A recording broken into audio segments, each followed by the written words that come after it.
I get the start too, so and then we'll get into it.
Good morning, Raider Nation. Welcome to the Raiders Monday Morning Quarterback Show.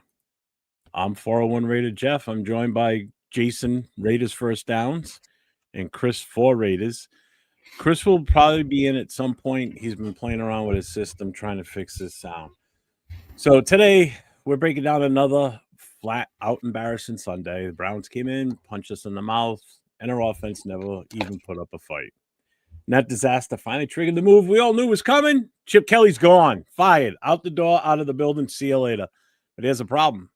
Firing Chip doesn't magically fix an offense that's been lost all year.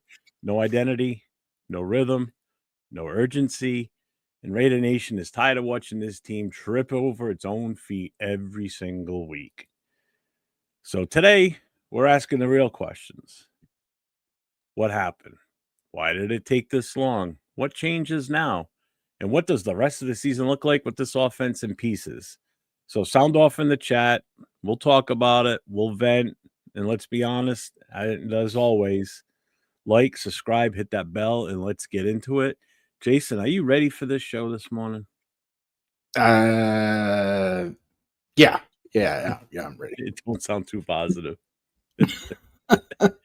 I had breakfast. It's about the best thing I did today. I had this vision of coming in here. You know, as soon as the game was over, I was already planning on how we were going to start this show today. So the whole ride home, I'm thinking, plus I had to field the phone call from Raider Will. He called me up and he was just ranting on the phone with me, yelling and screaming. And it was funny. But I was like, all right, how am I going to approach this tomorrow morning? Knowing that I was still going to get on the show with Jay last night doing the post-game reaction. And my first take was going to be, I'm going to come in all pissed off and angry. And then we're on the show last night with Jay and Raider Will's on there, right? And while we're on there, all of a sudden, I start getting messages. Bueno sent me the first one. And then I saw something else. And so I give him the credit to I'm not Bueno because he's the one that told me first. He goes, I think Chip Kelly just got fired. So I was like, ooh. And I said it in the chat, in the show. And then we broke it. So after that, my mood kind of changed a little bit because it's something that we were all looking forward to, correct? Change. I mean, what we were doing, just spinning our wheels in mud is all we were doing. So, yep. So it's like, all right, so I'm going to go a different route then. I'm going to go still kind of pissed off with the start, but yet more of like a serious tone of what the hell do we do now? Because that's the big question. What does this team do now? What type of identity are we going to be presented with comes next Sunday? Is it going to be the same status quo? Is it going to be different? It remains to be seen. Chris, you got sound yet? Apparently not. That's a no. So okay. Before we really just let you know, I can't hear anything from you guys on StreamYard. I can hear everything else on YouTube and all that stuff, but on StreamYard, I can't hear you guys talking. I'm thinking I'm being sabotaged, but I got in the middle to take over my spot. I can't hear anything. Oh, you the other guy, himself? the other side. He sabotaged himself. I can't hear This you. Is great. I can say what I want, and he can't hear me. See you guys. Bye. All right. Well, unfortunately, Chris won't be on the show today unless he can miraculously get his sound fixed. Sorry, buddy. He's still streaming to his channel, so show him the love. Make sure you guys get over to his channel, hit that like, hit the subscribe, hit the notification for Chris 4 Raiders. So let's hit the chat up, and then Jason, I got a series of questions that you and I are going to discuss pertaining to the game, and then the direction that this team looks like it's going to go in the future. Okay, so let's see what we got here. We've got Robert Pena's in the house. Yeah, I heard Jesse say What's up, that. Pena? I dropped into We Raiders channel and watched their show, and I said salute, and then I heard him say, "My name is Jim." Nick is here. What's up, Nick? Chips Ahoy. What's up, brother? Let's see who else. We the people. Where are we? Not Bueno's here. Damn, Chris, that guy pisses me off. Will's here from Silver and Black Radio Podcast. What's up, my guy? What's going on, Will? Raider Paul's in the house. Yep, gets the first one of the morning here. Raiders. Yes, sir. Let's see what we got. Is that it? That's it. Oh no, We the People's here. What's up, We the People? How you doing, brother? Navy Vet is in the house. What's up, Navy Vet, my guy? What's going on? Welcome back. Pigs. Got some of the OGs rolling in, Jeff. Yeah, man, this is nice. Where's James Smith? What's up, James? One of my buddies I used to work with. He goes, "Hate to tell you this, brother, but he's not the problem. The whole team is incomplete." Oh, trust me, we know this. Yeah. Yeah. Trust me, we're not delusional. We're not like some fans that think, "Oh no, everything's great." No, trust me.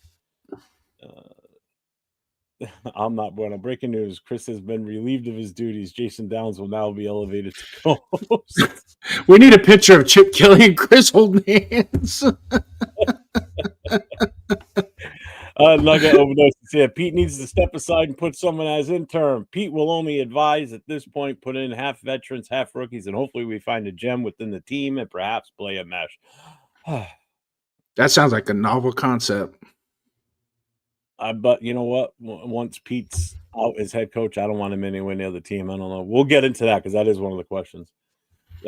Pigs is here. What's up, man? I had a hard time watching AP coach, but I never actually rooted against him. Whereas I am done with Pete and hopes he continues shitting the bed. Yes, it's absolutely horrible. And you're absolutely. Didn't they just fire somebody else this morning too? Right? Someone else was let go. The Becknell, I think his name was. I thought I saw something. Somebody else posted something on IG, or I saw it on Facebook or something. Another coach got let go too. I'm not sure. Marcus Banks, what's up, my guy? Gunsmoke's in the house. What's up, man? I just wanted an O-line. Yeah, exactly. Let's see. Greg Olson is better than Chip. We hope so. Is that what has that come out yet? That's who's taken over? Have they said anything yet? Greg Olson, yeah, that's the most common sense thing. Yeah, I haven't seen anything, so I don't know if you'd seen something I might have missed. Oh yeah, Las Vegas Raiders offensive assistant Bob Bicknell has also been terminated. Okay, yeah, I knew there was some. That's it, Bicknell. So I was right with the name. Let's see, it was Chip's second in command or something. Oh, okay. Yeah, they let go Chip's assistant. So proud of my Raiders. What's up, Accelerator? What's going on, brother? Hi. Bye. Oh, Chris is back. Is he working? Maybe not. Philbin should be the head coach. Frank Webb is here. How do I not see all the settings? Frank Webb is in the house. If he's here, I don't see them. Yeah, he was here earlier. No, shout out to Frank Webb. Yep. So, Chris, can you hear us?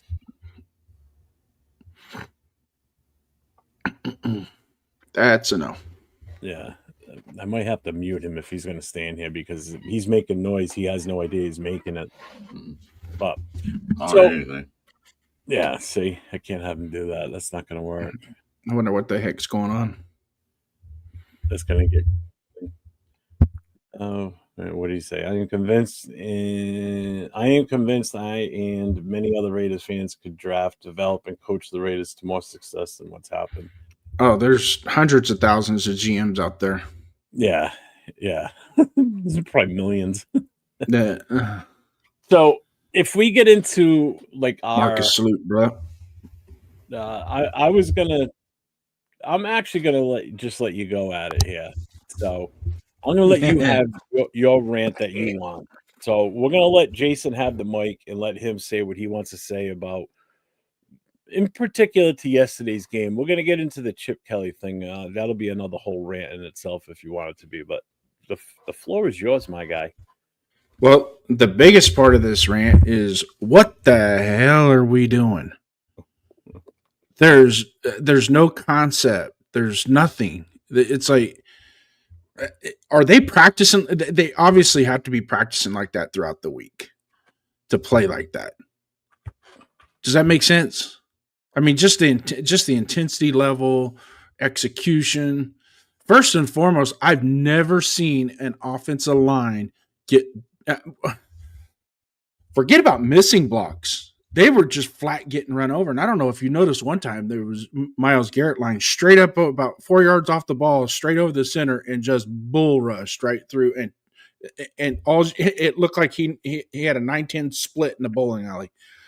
It was embarrassing, to say the least. And now on the national media, all the national media talk this morning is that was a JV team, because they're trying to cool, Shedeur Sanders over there beating his chest. Look at me. Just imagine if I had a whole, was with the first team all year, what we could be doing. And it's like, dude, pump the brakes on that for just a second, because that was garbage.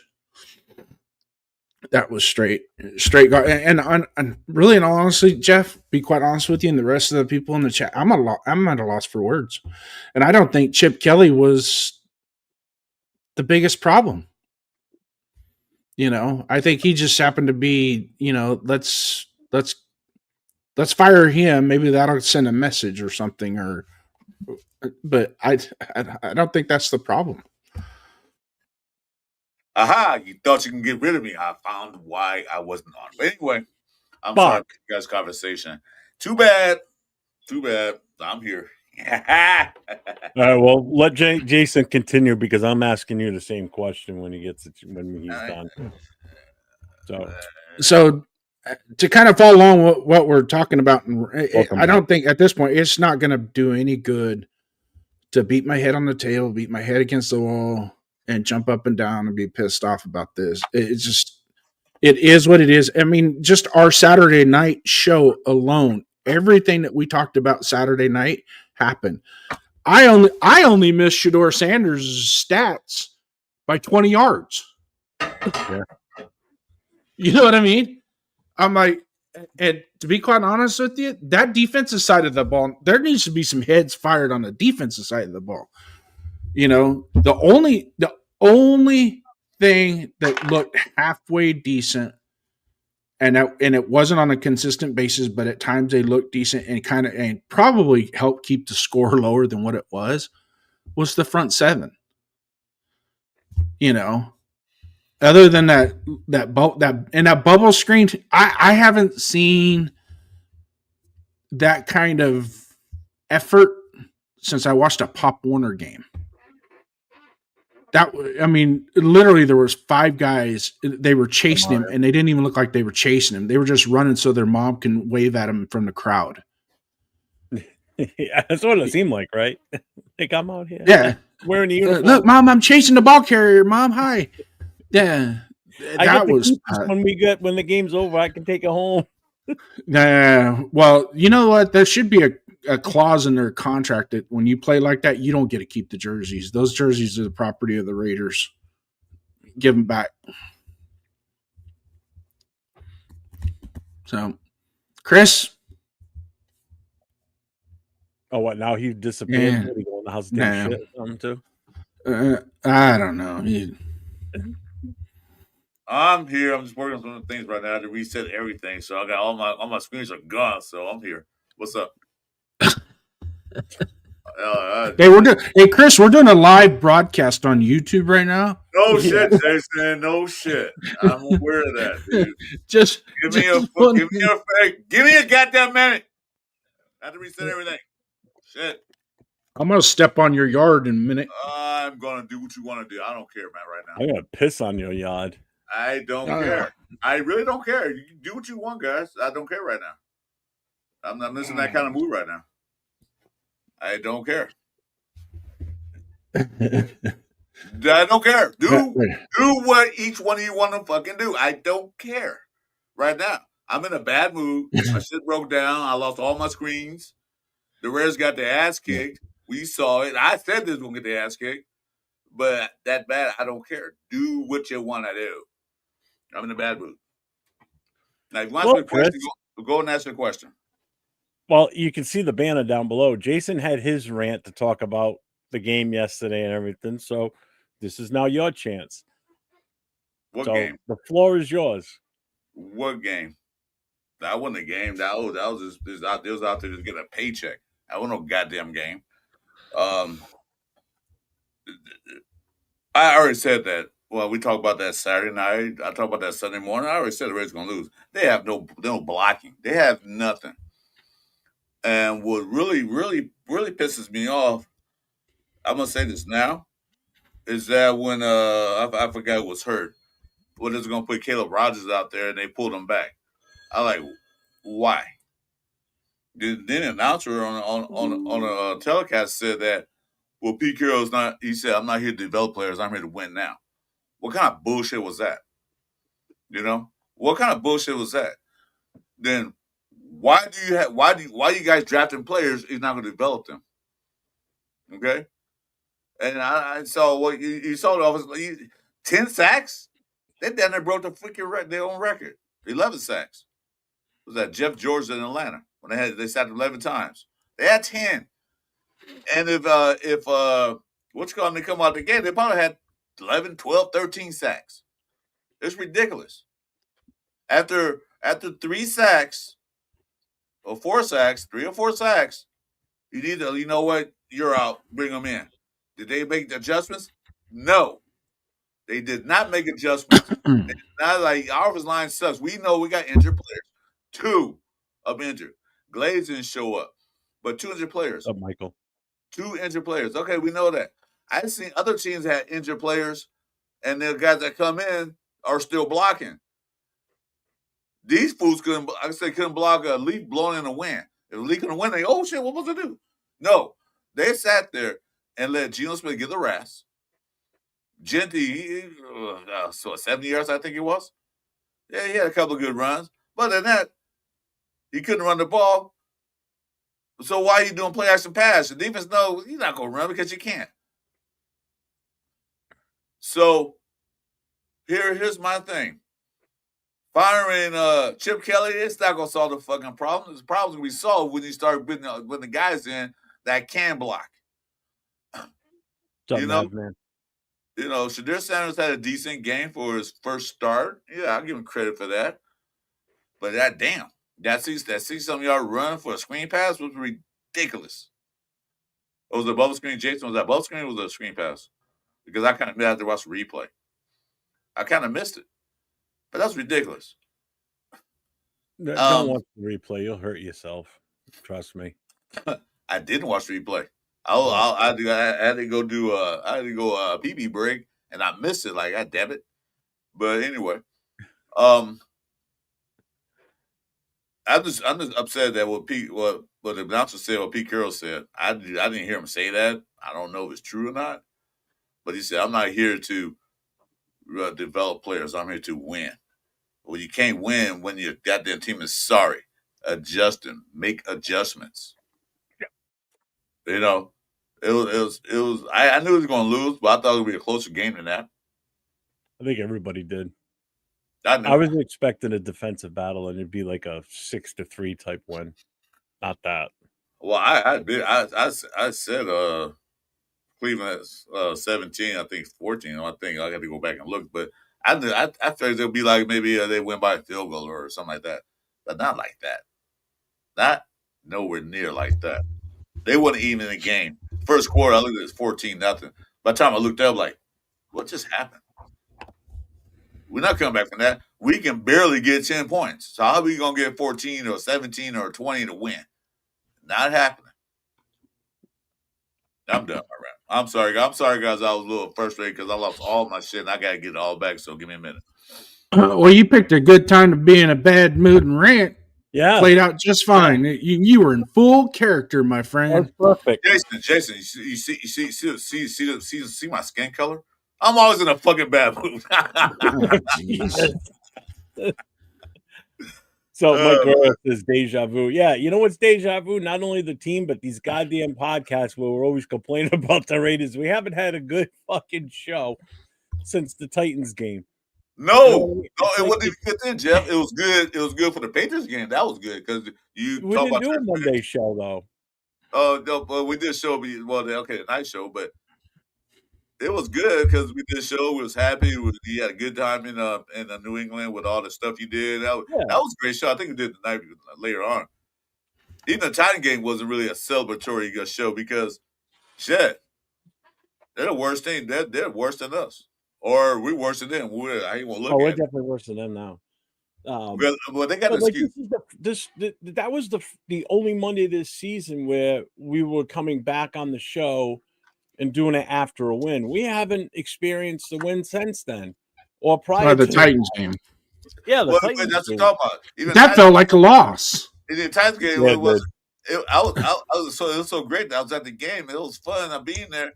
But even after that, it was like a big, yeah, woo, we whipped that. No, it was like, yeah, we won. So what? You know, it was that kind of atmosphere. You can go back and look at it. It was that kind of atmosphere me and Jeff had that Monday morning. Oh, yeah. So Gina flipping people off is hilarious. He did it like a scared little kid, all low and close to his chest. Yeah, except for this one. This was kind of bang right out in the open, though. Yeah. They got a perfect picture of him on this one. Pertaining to that, him doing that, okay? Now, I did say this last night with Jay and Will. You know, something needs to be done on the organization level to him. He needs to have some sort of ramifications from this because he's flipping off the people that pay his salary, the people that pay the money to be in that stadium, to purchase the tickets, you know, to travel to Vegas to watch the games that you get paid to play. You get paid to play a goddamn sport that little kids and college kids and high school kids don't get paid. Well, NIL, but besides that don't get paid to play, and they have a passion for it. How dare you? And see that on his chest too, that C? He's a captain and that's what you're acting like? That's not a captain I want to be around. Nope. So right there, you already know he doesn't have the respect of his team. The team doesn't like him, or the players don't respect him. There's no way they do. How can you have respect for a guy that does that shit? That comes out flipping fans off on the way off the field. You know, just total disrespect for everything. And he's shitting on the Shield right there by doing that too, to be honest with you. He's disrespected every great player that came before him and what they meant to this organization and what they meant to us as fans. So I take this as a personal attack on me and everybody else that's a fan of this team. And I think it's super disrespectful, and he can go fuck himself. I have no respect for this guy after this here, because that's a joke. You want to do that to an opposing team's fans? Go for it. I don't care. That's what I want to see. I want to see you walk out of KC Stadium and do that to their fans. Or as you're walking by their fans to leave the field at Allegiant and they're taunting and pissing you off, yeah, go ahead, flip them off. The league's going to fine you like they should here. I mean, you can't avoid it. I mean, Jesus Christ, they got pictures all over the place and video of him doing it, so we can't deny it. He did that twice. He did in Seattle and he did the snap. There's only one other player, a quarterback, that ever flipped people off after a game, and that was Jeff George when the Raiders play Atlanta, when Atlanta cut Jeff George, Atlanta Falcons, and they beat him. He did that. Fine, do that there. Do that to the fans, the ownership, and all that stuff because they did you dirty. But you gonna be in the Legion Stadium wearing a silver and black, wearing a goddamn shield, and flipping the fans off because they booed you. They have the right to boo you because you fucking suck. Excuse my language. I'm ranting today. You fucking suck. I know it's not all your fault. It's offensive line, but you still can make plays. That's what they pay you to do. They pay you to make plays. You know what? Getting sacked 10 times, yeah, okay, offensive line suck. But still, you got to do something else. You know what? Goal line scrimmage. If Chip, the former OC, sit there and say, I'm calling this, he was like, no. I'll see how defense set up. I'm calling this. And change the goddamn play. How many times have you seen Geno Smith audible? Anybody? I don't think he does. No. Yeah, see? Your answer, the lack of response is your answer. Yeah, exactly. I don't think he does. No. He's even said it. He's even said he does. He doesn't. He's got to trust the play, trust the process, whatever. If Jeff hit the nail on the head with this whole situation of him flipping off the crowd and things like that. Here's the deal, Gino. If I was to look at him right now, standing across from him man to man, I'd say, look, all these guys up here that are wearing the jerseys and wearing the face paint and buying the stuff, they pay your salary. They have a right to boo. Okay? If you don't like it, pack your shit up and find another fucking job. Simple as that. Sorry I cussed, but when we're in the purgatory hell that we are as fans right now, it's almost like it's like a reflex now. It just irritates the shit out of me. Well, yeah, I realize that you're professionals. Oh, go ahead, Jonathan. Go ahead. That's you there. Boy. But having said that, I also don't appreciate him doing it to other fans as well. Same as throwing snowballs back. I mean, that they were getting pelted with snowballs. They threw the snowballs back. I'm sure you guys remember with Lincoln Kennedy and Charles Woodson when they threw the snowballs back. And, the thing with Devontae Adams hitting that cameraman like he did and trying to make it like, oh, it was an accident. No, it wasn't. You can tell that was on purpose. Just little things like that. When you're going to be frustrated coming off the field. But you know what? You get paid millions of dollars to play a professional sport, act like a professional. And you suck at it too, on top of that. You're not good. Sorry. Either he's got to be good enough to get a $35 million contract because there's a lot of guys out there that don't. Yep. That can still spin that ball just as good as he can. So he's got to appreciate the situation that he's in, the environment that he's in. And if you don't like the booing, then get off the field, go do your press conference, be respectful, and move on. And you know what? Come back next week and do better. Like Jeff said, I'm gonna pay motherfucking customers. These things are not cheap. I paid to see good product on the field. I paid to see the Raiders. I paid to see the Shield. I expect you to play good. Quarterbacks have bad games. We all seen through the history of football. Some days good, some days are bad. But all your days been bad. And I'm a paying customer. I buy the Raider gear. We buy tickets. We did this and that. We watch on TV. We spend our Sunday afternoons watching on TV. We can do something else. I have a right to boo you if I, like you said, Jason, we're paying your damn salary. If it weren't for us, you wouldn't be here. And if we don't like your performance, we're gonna boo you off the stage. And if you don't like it, then either get better or get out. Do something.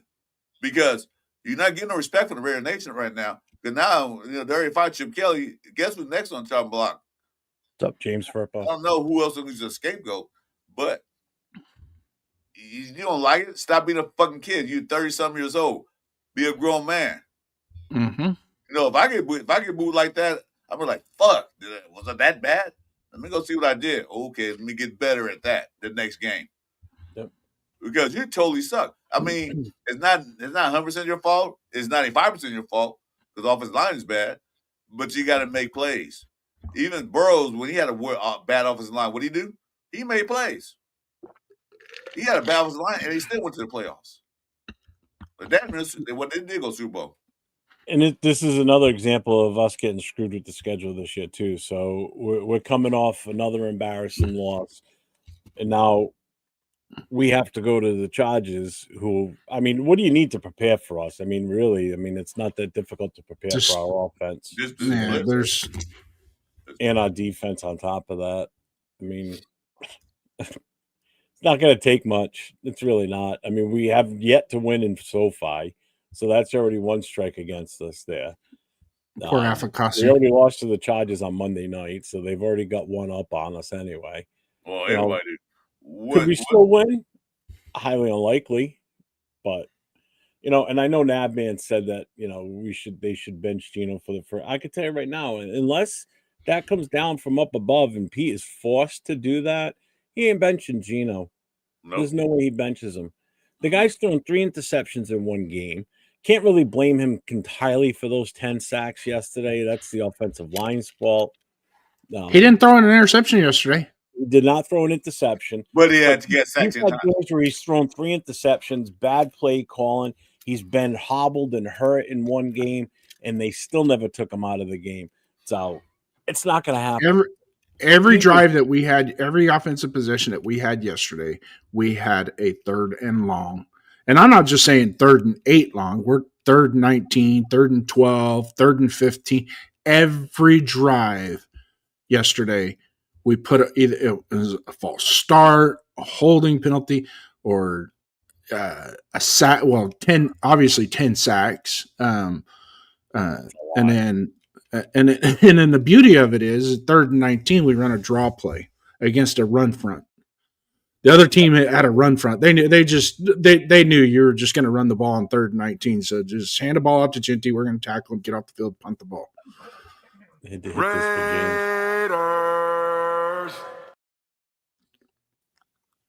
Let's see. Yeah, Mark makes money off it. Yeah, exactly. Geno flipped off one guy knowing it would be confusing. Yeah, but it still looks disrespectful. You know what I mean? It's still gotta be the bigger man. It's the perception. Yeah, he could sit there. So, I was only flipping off 2 guys wearing Browns jerseys. Yeah, but you know what? Not for nothing. You've done shit like this in the past where you're such a negative asshole. Look at the issue with him at the Pop Warner there, where he's like, I make the big bucks. That's what they pay me the big bucks for. Dude, you don't run around saying that shit. What's up, Rorschach? What's going on, man? Yesterday was terrible. Yeah, the whole team just was horrible. What's up, Jay? What's going on, my guy? Jason, it don't matter how much you get paid. Don't throw stuff at people if you don't want stuff thrown at you. In return, the players are still human and have the right to stand for themselves. There's a part of that I agree with from the human element. But from a professional standpoint, coming from where I came from, people are going to throw shit at you. People are going to say stuff at you. They're going to call you names. You got to be the bigger person and walk away. Well, like I said, you got to grow up. You got to grow up. Like I said, if the people booing you, there's a reason why they're booing you. You have to grow up, and you have to make yourself better. You have to go out there and say, nah, okay, this Sunday I got booed. I had a fucked up game. I'm gonna curse, so anyway, get used to it. I had a fucked up game this past weekend. But I'm gonna go out there next time, and they're not gonna boo. They're gonna cheer the hell out of me because watch my game. Does he does that? No. Like I said, most of it's not his fault. A lot of due to the offensive line. But then that's not the offensive line fault. That's the coaching fault.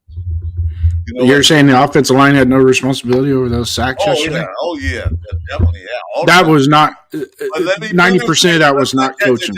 Jason, I'm going to let you finish. Then let me finish. As I'm saying, though, it was a fault. That's the coaching fault. They saw the offensive line could not block these guys. Okay, you had Caleb Brown ready to come out. We'll put him out to see what he does. He might do better. He might do worse. He's a rookie. Okay, let him learn. But they didn't do that. He's ready to go out, but they pull him back. What's up, Adam? That's the coaching fault. They saw that they knew what they saw what happened in Dallas. They knew that the defense line of Cleveland is way better than Dallas. Okay? and they still didn't make any adjustments to compensate for what they're going to have. That's why Junior Gonzaga got 10 times. Because they put this guy over here, this guy over here. Yeah, mix and match all you want to. You should have did that shit in preseason. Instead of having competition for JPJ, you should have competition for everybody on the goddamn line, maybe besides Colton Miller. But no, just JPJ is the only one that got singled out. I don't know if it was a Chip Kelly thing or I don't know if it was a Pete Carroll thing or Brendan Carroll. But the one thing they need to do is adjust offensive line because they only got to play the Chargers, but they got Texans, and they're the number one defense in the league right now. That'll probably be like a 20-sack game with Will Anderson and stuff. All right, Jason, go ahead. I'm sorry. I just don't get that. I'm still pissed off. I'm an angry black man. So do we want to talk about the offensive line, Jeff, or no? Nope. I got other stuff we're going to go with first. Okay. So we're going to go with, let me switch the banner up here, reactions. So your immediate reaction to the Browns game. So I'll have Chris go first in this one. What was the one moment you knew this offense was never going to score? Like, what was the point that you finally realized that there's no way we're going to score? Even though we did, but it was that was give me time. That doesn't really count. The exact moment I knew they were going to score is when I saw the offensive line lineup. Who was out there? I said, the hell, but we ain't scoring shit. I was thinking to myself, like, yeah, what's his name? Going to break Derek Thomas' record, 7 sacks in a game. Almost did. But as soon as I saw the offensive line, I was like, yeah, we're toast. That's the moment I saw. And then, like, shit, they couldn't run the ball. Got hit in the backfield, like, multiple times. Had a couple of good runs. We're going to cover that, too. So yeah, okay. Jason, what was your moment that you realized that we're just not going to score? We're not going to do what we need to do with this team? When we got the interception, we're set up in the red zone, basically set up in the red zone, ready to hunt, ready to kill. There was that was 3 downs of atrocity that was just like, you got to be kidding. You didn't even, and it was the same last week when we played Dallas, with the strip sack, and it just like, that's when everybody likes to jump on that 63-point game against San Diego. That had a lot to do with the turnovers, not so much what AOC did, but AOC took advantage of those turnovers and turned them into touchdowns. Right. So when you get an interception that gets you down in the red zone, that has to be a touchdown. That's how you put the other team on notice that we're here to play. If you just do three plays, and I'm not saying the plays were bad, they just weren't executed. Okay. But if you don't score a touchdown there and you're kicking a field goal, you just gave the other team hope and motivation to come back out, and do what they're doing. Right about that time is when I texted you yesterday, Jeff, and I texted you, I said, you know what? If I was Cleveland, I wouldn't even throw the ball the rest of the game. Yeah. At this point, there's no, they could just run, they can run 3 and out. We can run 3 and out, wear our punters out, and they're going to win the game because there was no moxie with that team, man. There was the offense. There's no sense of urgency. There's no, I know Brock was trying the best that he could. Even when Geno didn't get sacked, it just wasn't clean. And then when he did have a clean pocket and he had time, he was overthrowing. But also too, on one of those throws that he threw to Trey Tucker let up and the ball was still in the air. Had he stayed full speed in 4th gear, he would have probably caught that ball and walked into the end zone. So what was the moment you thought they would do? Because you listed like 5 things that happened in the game. What was the actual moment you saw they were going to score?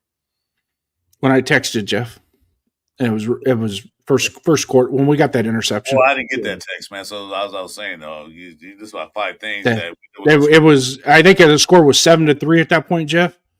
Yeah. Okay, so this is now turning into the Jason and Jeff show. Bye, guys. What? I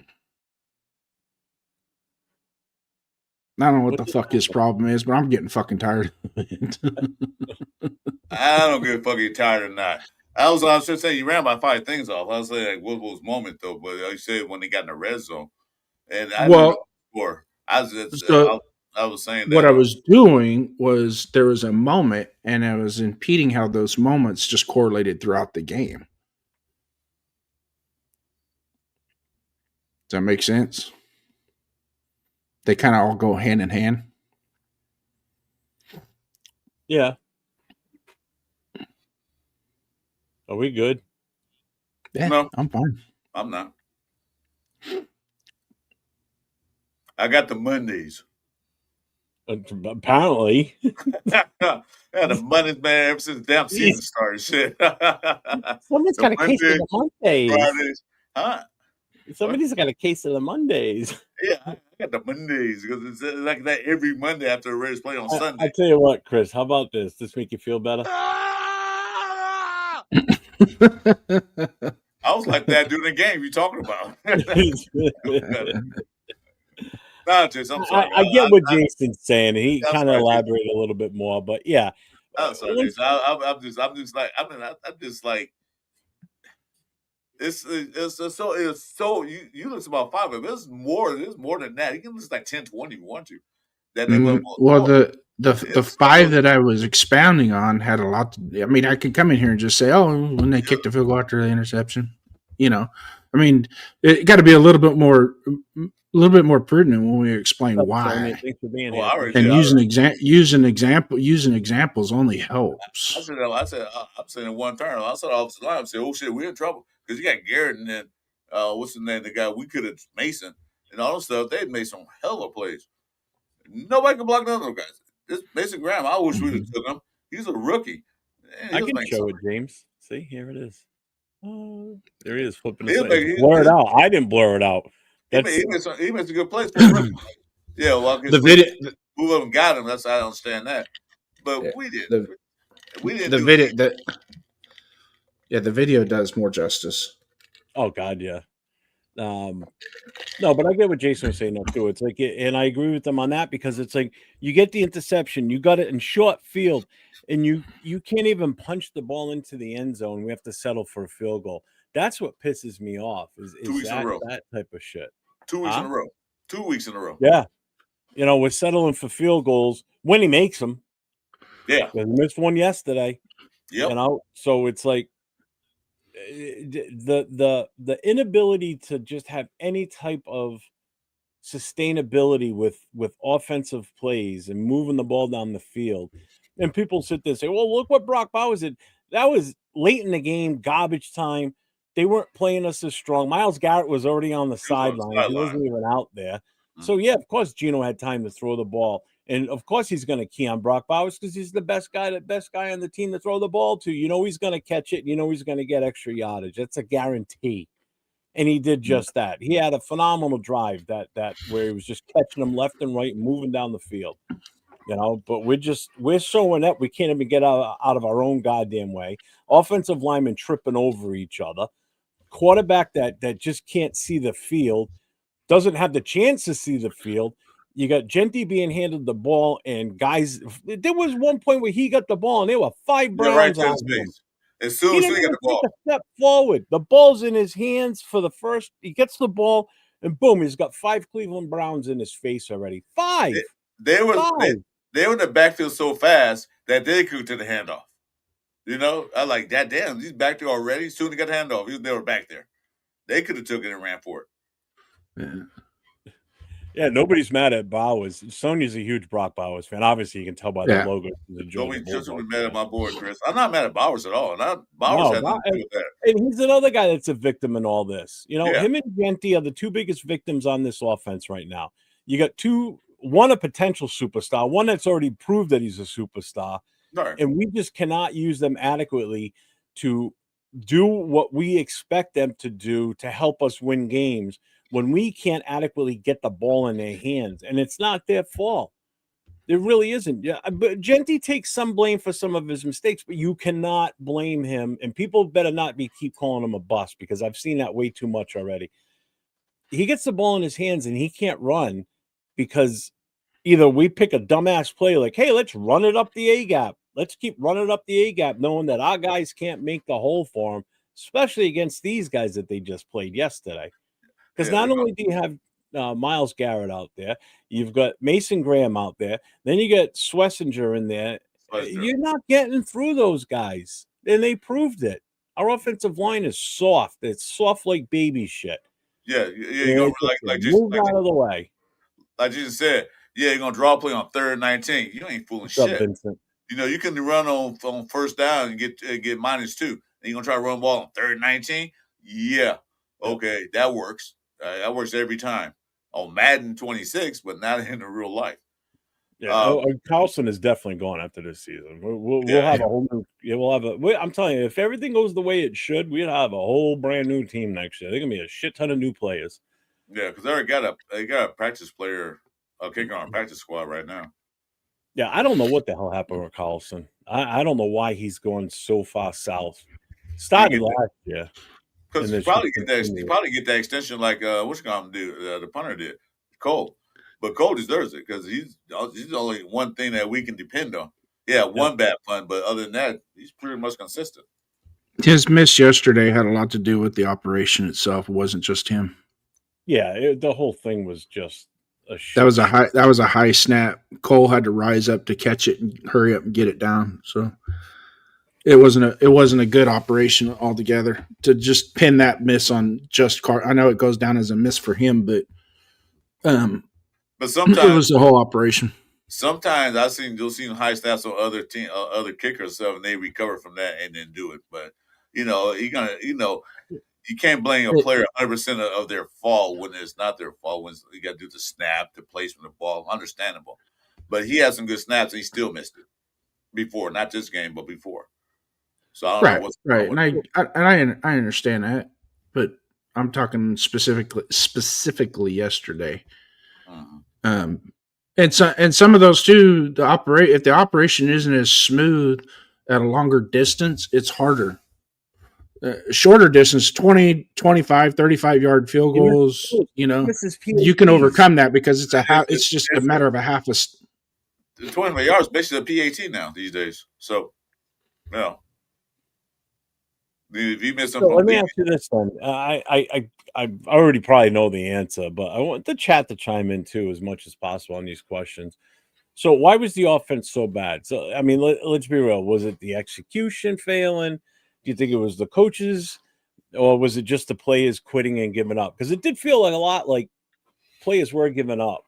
It felt like, to me, the offensive line knew they were outmatched, and it's almost like they weren't even trying, or they just didn't have the ability to try.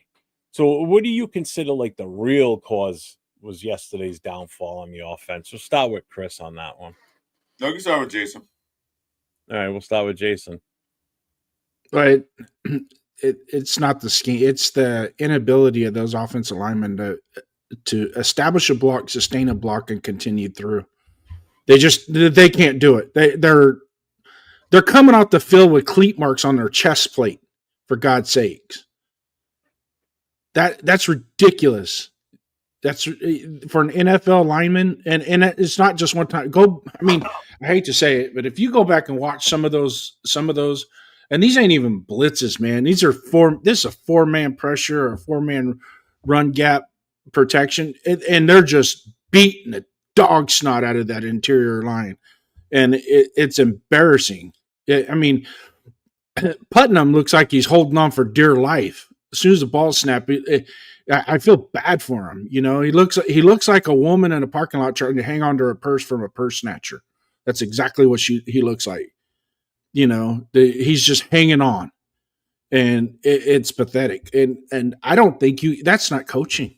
That's ability. That's what are you doing in the weight room? What are you doing to prepare yourself as an NFL athlete? Because you've got to be superior.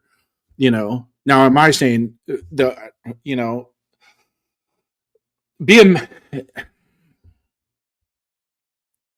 Never mind. I'm done. I'm trying to be respectful to your platform here.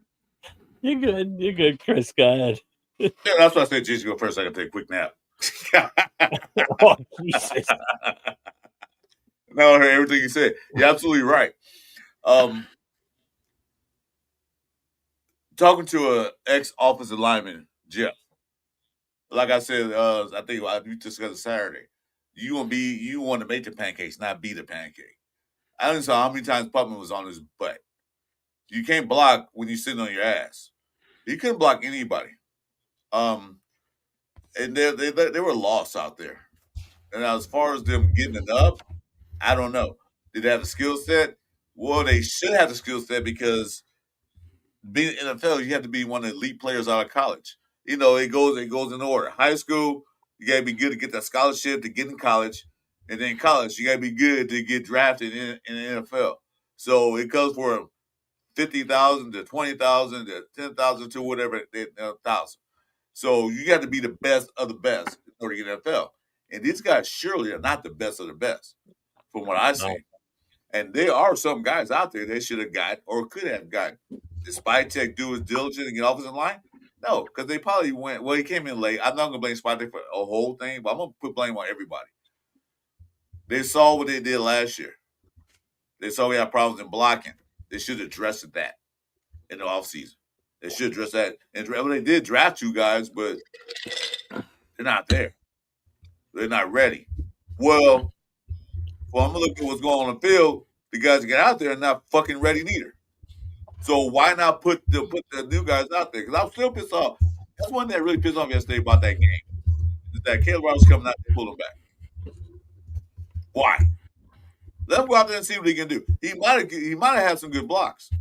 He might have missed some blocks. He's a rookie. Let him learn. I done seen other teams put rookie offensive linemen out there, and they kind of subpar. They do all right, but then the following couple of years they got better, and now they're freaking all pros. We don't do that. Well, Miller wasn't good in the first couple of years. He got better as it go along. Then the third, fourth year, he is like, sure, then they're all pro. But we're not giving the guys a chance to prove themselves.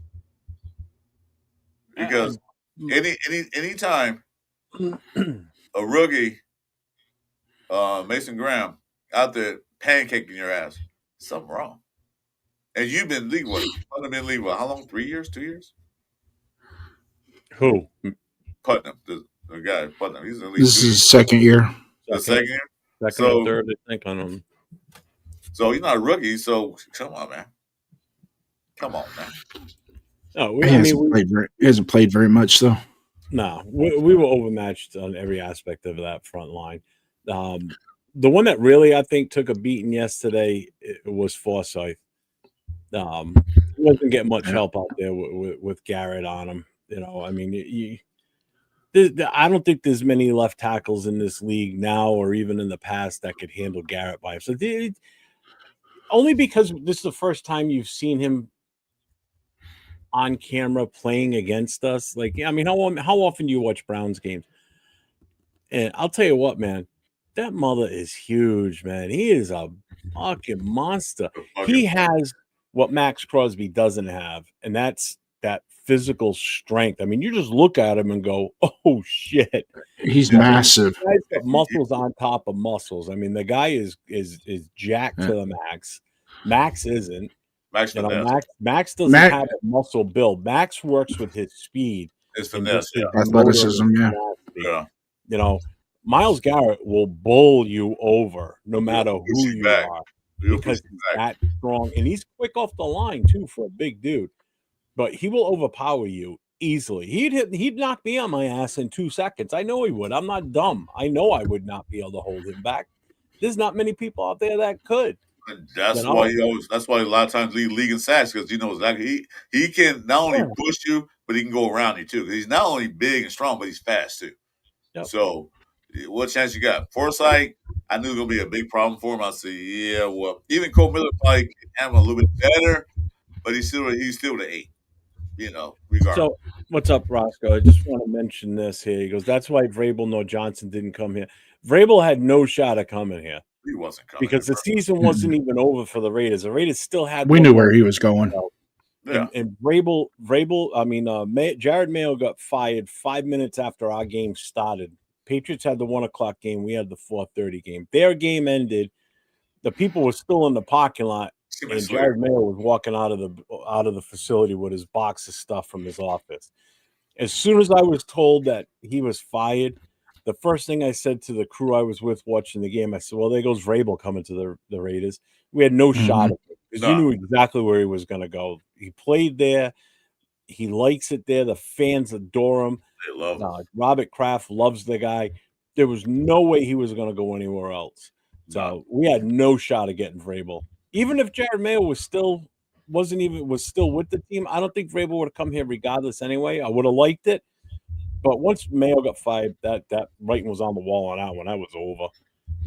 And Johnson, he wasn't going to come here. What did we have for him to build on? Pete thought that he could come in here and change the culture, and the culture is still the same, if not worse. There is no culture. There's no identity with this team. I keep saying it. I feel like you're wrong, Jeff. Broken record.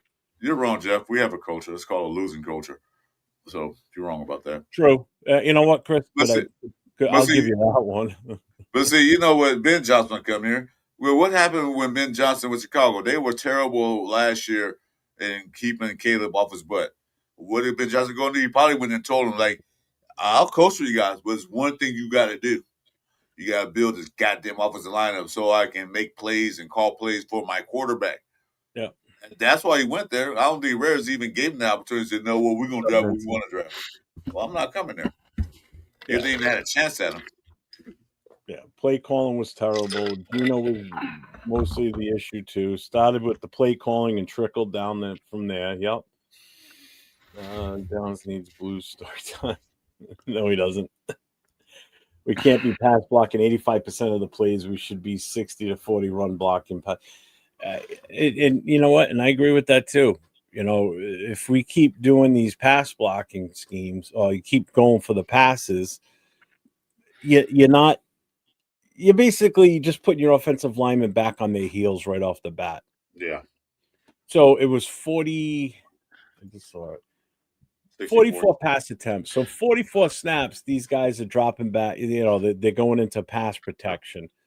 So you're already behind the 8 ball at that point, because those defensive guys are coming at you full speed, and you're if you don't get your feet set fast, you're going to get run right over. And that's exactly what we saw during this game. That defensive front just bull rushed them. And what did that turn into? Turned into 10 sacks. So I've said this from the freaking first preseason game. If this O-line doesn't get fixed, this is going to be a long fucking season. And here we are. Chip Kelly gets fired, I think, a few weeks too late. Not that it would have saved us. We still probably wouldn't have made the playoffs with this team because we just don't have the talent. The talent's not there. Do you guys agree or disagree with that? 100% agreed. There's no talent there. And just like one of the commentators yesterday during the game said that this starting offensive line that we put out on the field yesterday, they wouldn't even be on another team. Yeah. No, I heard that. You're right. I heard that. He said he called it right. He called the whole thing. He said this offensive line, and it's the worst in the league, wouldn't be on any other team. They wouldn't even be backups. They'd be on practice squad guys because that's the one thing they did. They tried to address the defense, try to address the receiver room, the running back room, and the quarterback room. Okay, which one of those work right now? None of them. The main thing that you didn't fix, and John Madden said that when he was a coach, you got to have the trenches. And he always say that, trenches. You got to have the trenches. We don't have a trench. We have a game is one. We don't have a trench. I don't know what we have. Yep. So Navman, and I agree with that too. That makes sense as to why they're both, the highest ranked as far as that. But they're both doubled and triple team for two different reasons. Max, because of his speed, and he can outmaneuver pretty much any offensive lineman. But with Myles Garrett, it's more of a strength thing. he can bull rush just about any offensive lineman out there. And if you don't have a second or third guy on him, forget it. So yeah, they are doubled and tripled the most in the league, but for two very different reasons. Because Max can't do what Myles Garrett does, and Myles can't do what Max does too. Max has that finesse. Myles Garrett doesn't. And the other thing too is what Rosetown just said too about having Genti out there chipping Garrett. That's what the hell is he gonna do? That's like a fly flying up against Jason's side of his head, and he's like, oh, what the hell was that? It makes no impact. It's not gonna do anything. Thanks, Jeff. You're welcome.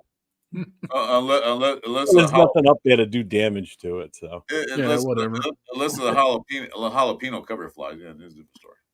Ooh, bringing the jalapenos back into it. Jim Harbaugh would have been here if Josh McDaniels finished off the 2023 season. Nah, he was we had a number 2 spot, and he got fired. And AP stepped in, won 6 games, 8-9, set us up with number 13 pick. I ain't mad at Bauer's pick. He's a legend. Harbaugh was never. I don't think Harbaugh would have come. He was never coming. He said he was going to Chicago, and then San Diego was the next choice. Chicago didn't pick him up, so San Diego did. He was never. He wanted a turnkey roster. But there will always be that what if. What if we had a solid O-line, a younger, more athletic QB? Would Chip have looked the same? He dealt the hand he was given. Yeah, I get that. There's always going to be that. There's always going to be the second guess and the woulda, coulda, shoulda. The hindsight's 2020. All that shit. Just talent is just not there on this roster. So where's the common denominator and the lack of talent come from? It's poor decision making on this roster, and whoever's ultimately how about the frequent turnover of the front office? Well, that's the other thing. You don't, because the philosophies change from minute to minute. As soon as you change a front office, you're changing a philosophy. You're changing a draft philosophy and your roster philosophy. And when you go from Mike Mayock to Dave Ziegler to Telesco to Spytek in a matter of 5 years, there ain't going to be any talent on there because each one of them are going to have their own vision. And then the coaches are going to have their vision too of what they want with the players. And so just like last year, the people that we let walk away, I understand why Spytek let them walk away because he didn't have the fundamental scouting that he needed to retain those players on his roster moving forward. So I understand that. I don't. Us as Raider fans, we knew what they were because we'd been watching them all year, and we're like, letting Chason go and Spillane go. Those two guys should have been re-signed. I get it. At the minimum, Chason minimum should have been re-signed. I would like Spillane, but at least minimum Chason because we know that pass rush on the other side where Kuntz is non-existent. Snowden is not there. Nobody's there on that side opposite Max. I would have kept Chason because the year he played for us, he did pretty well. But at least I would have kept him. If we couldn't pay Spillane, okay, fine. Keep Chason. He won't cost that much. But then, like I said, Spytek came in late and then didn't have a chance to evaluate everything and let him walk. So he did that. Now you got to look at what's wrong with his team. Well, the first thing you know is the offensive line. So you got to work on that. Secondly, the defense opposite Max. Max goes out there 110, 20, 30%. He does what he can, but he cannot do it alone. Last time we checked, fellas, as football games played with 11 versus 11, not 1 against 11. So he can't do it all by himself. So fix that side, help him out. The middle, is what it is. But he's fixed the edges. That's Spytek's job next year going forward. Offensive line and the edge. Those are 2 main things that you do. Ooh, this is big news. So it looks like Joe Burrow is going to start on Thanksgiving against the Ravens. Yeah. I know it's not Raider news, but I think that's a big deal. Oh, he's fine. He's going to be back that soon. He's healthy, huh? They were trying to get him back this week, but I think since they got a short week. I picked him up a couple of weeks ago in a couple of my fantasy leagues, just in the chance that he might start. I don't need him in one of them because I have Josh Allen and I have Mahomes, so he's just going to sit there. And trade deadline's gone, but I look at it this way: nobody else can get him. Yeah. You know what? Here's a deal. I'm dirty that way. That's the way I play fantasy. Even if I don't need a guy, I take him. It's a good deal. Why don't you trade a whole starting offensive line and Zamir White to Cincinnati for Burrows? How about that? Even Cincinnati wouldn't take our offensive line. No. Well, they had one of them, so that's they do. No. That's all we. To be quite honest with you, I think we should call the Birmingham Stallions and see if we can get a couple players from them in a trade. Oh, USFL, whatever it's called now, the UFL. Yeah, United Football League or whatever, USFL. Well, yeah, UFL or whatever it is. It's the X that the UFL got to call it. I don't know, whatever it is, but.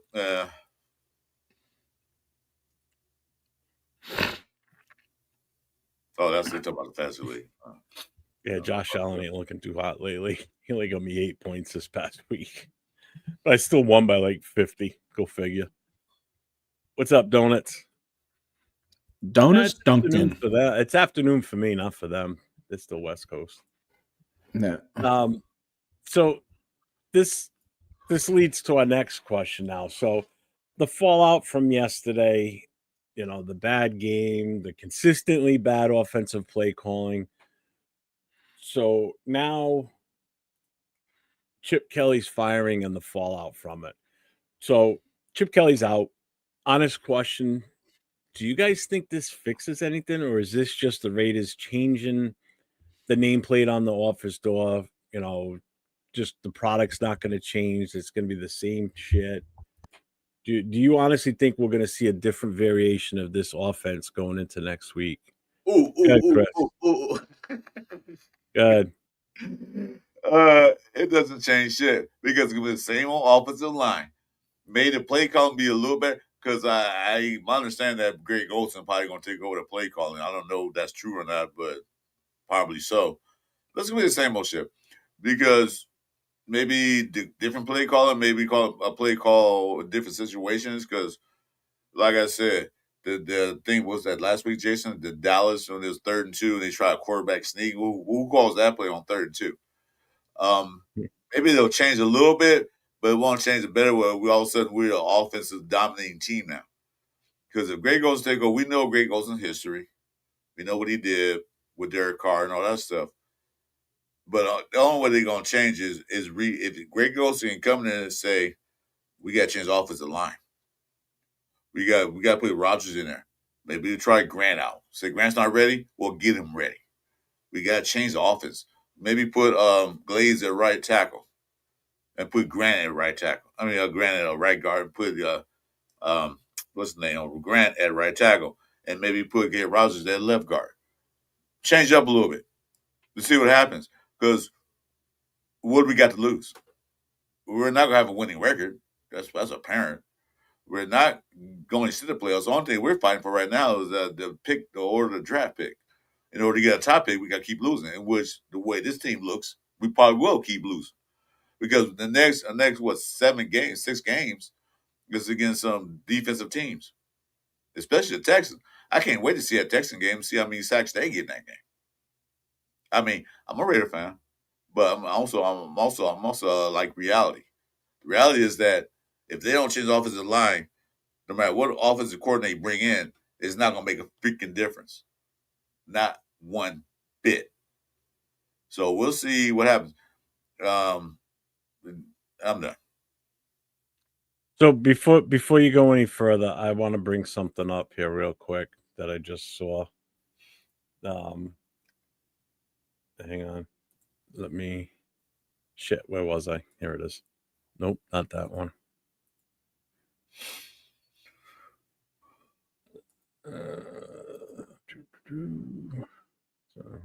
Well, out. Now, Greg Olsen, you're in. Let's go, Raider Nation. Let me know what you think.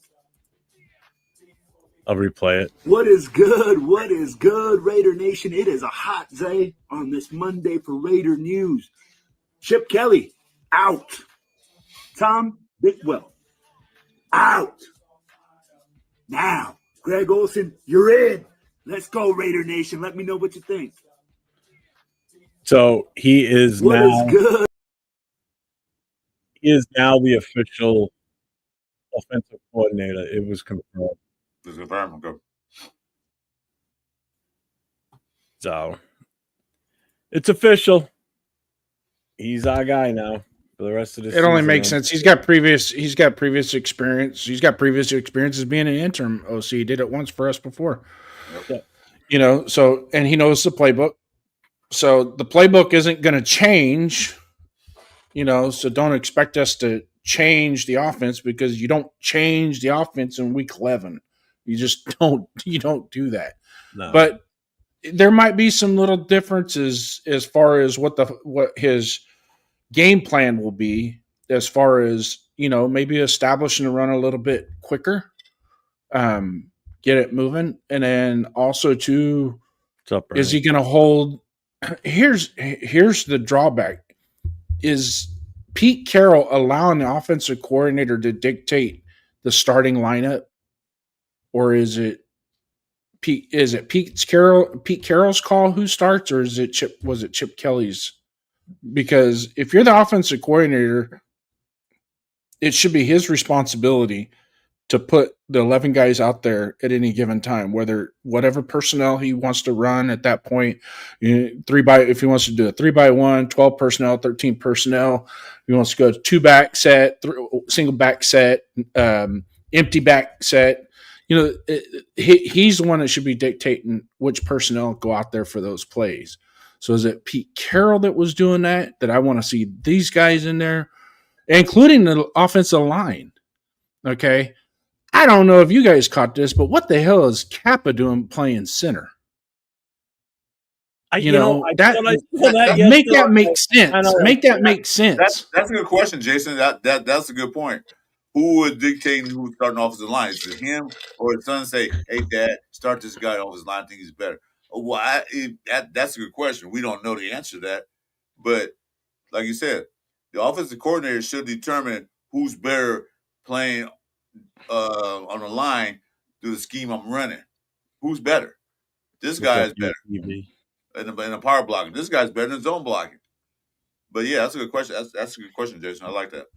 Ain't nobody on that offensive line going to be power blocking. Well, I said, for example, you know, who is better at doing what? Oh, I know, but I'm just making sure that our chat understands where we're coming from. That there's nobody on that offensive line that can power block. Zone block is about the best we can do, and it's just a matter of getting a hook, or because you're not going to get any power leverage with these guys. They don't. I mean, the Dallas game, I saw Meredith get knocked down with one hand. The defensive tackle's engaged with Parham and reaches out with his left hand and knocks Meredith on his butt with one hand. He's all had to Putnam. Come on. Putnam was sitting out more. Putnam yesterday was on skates, man.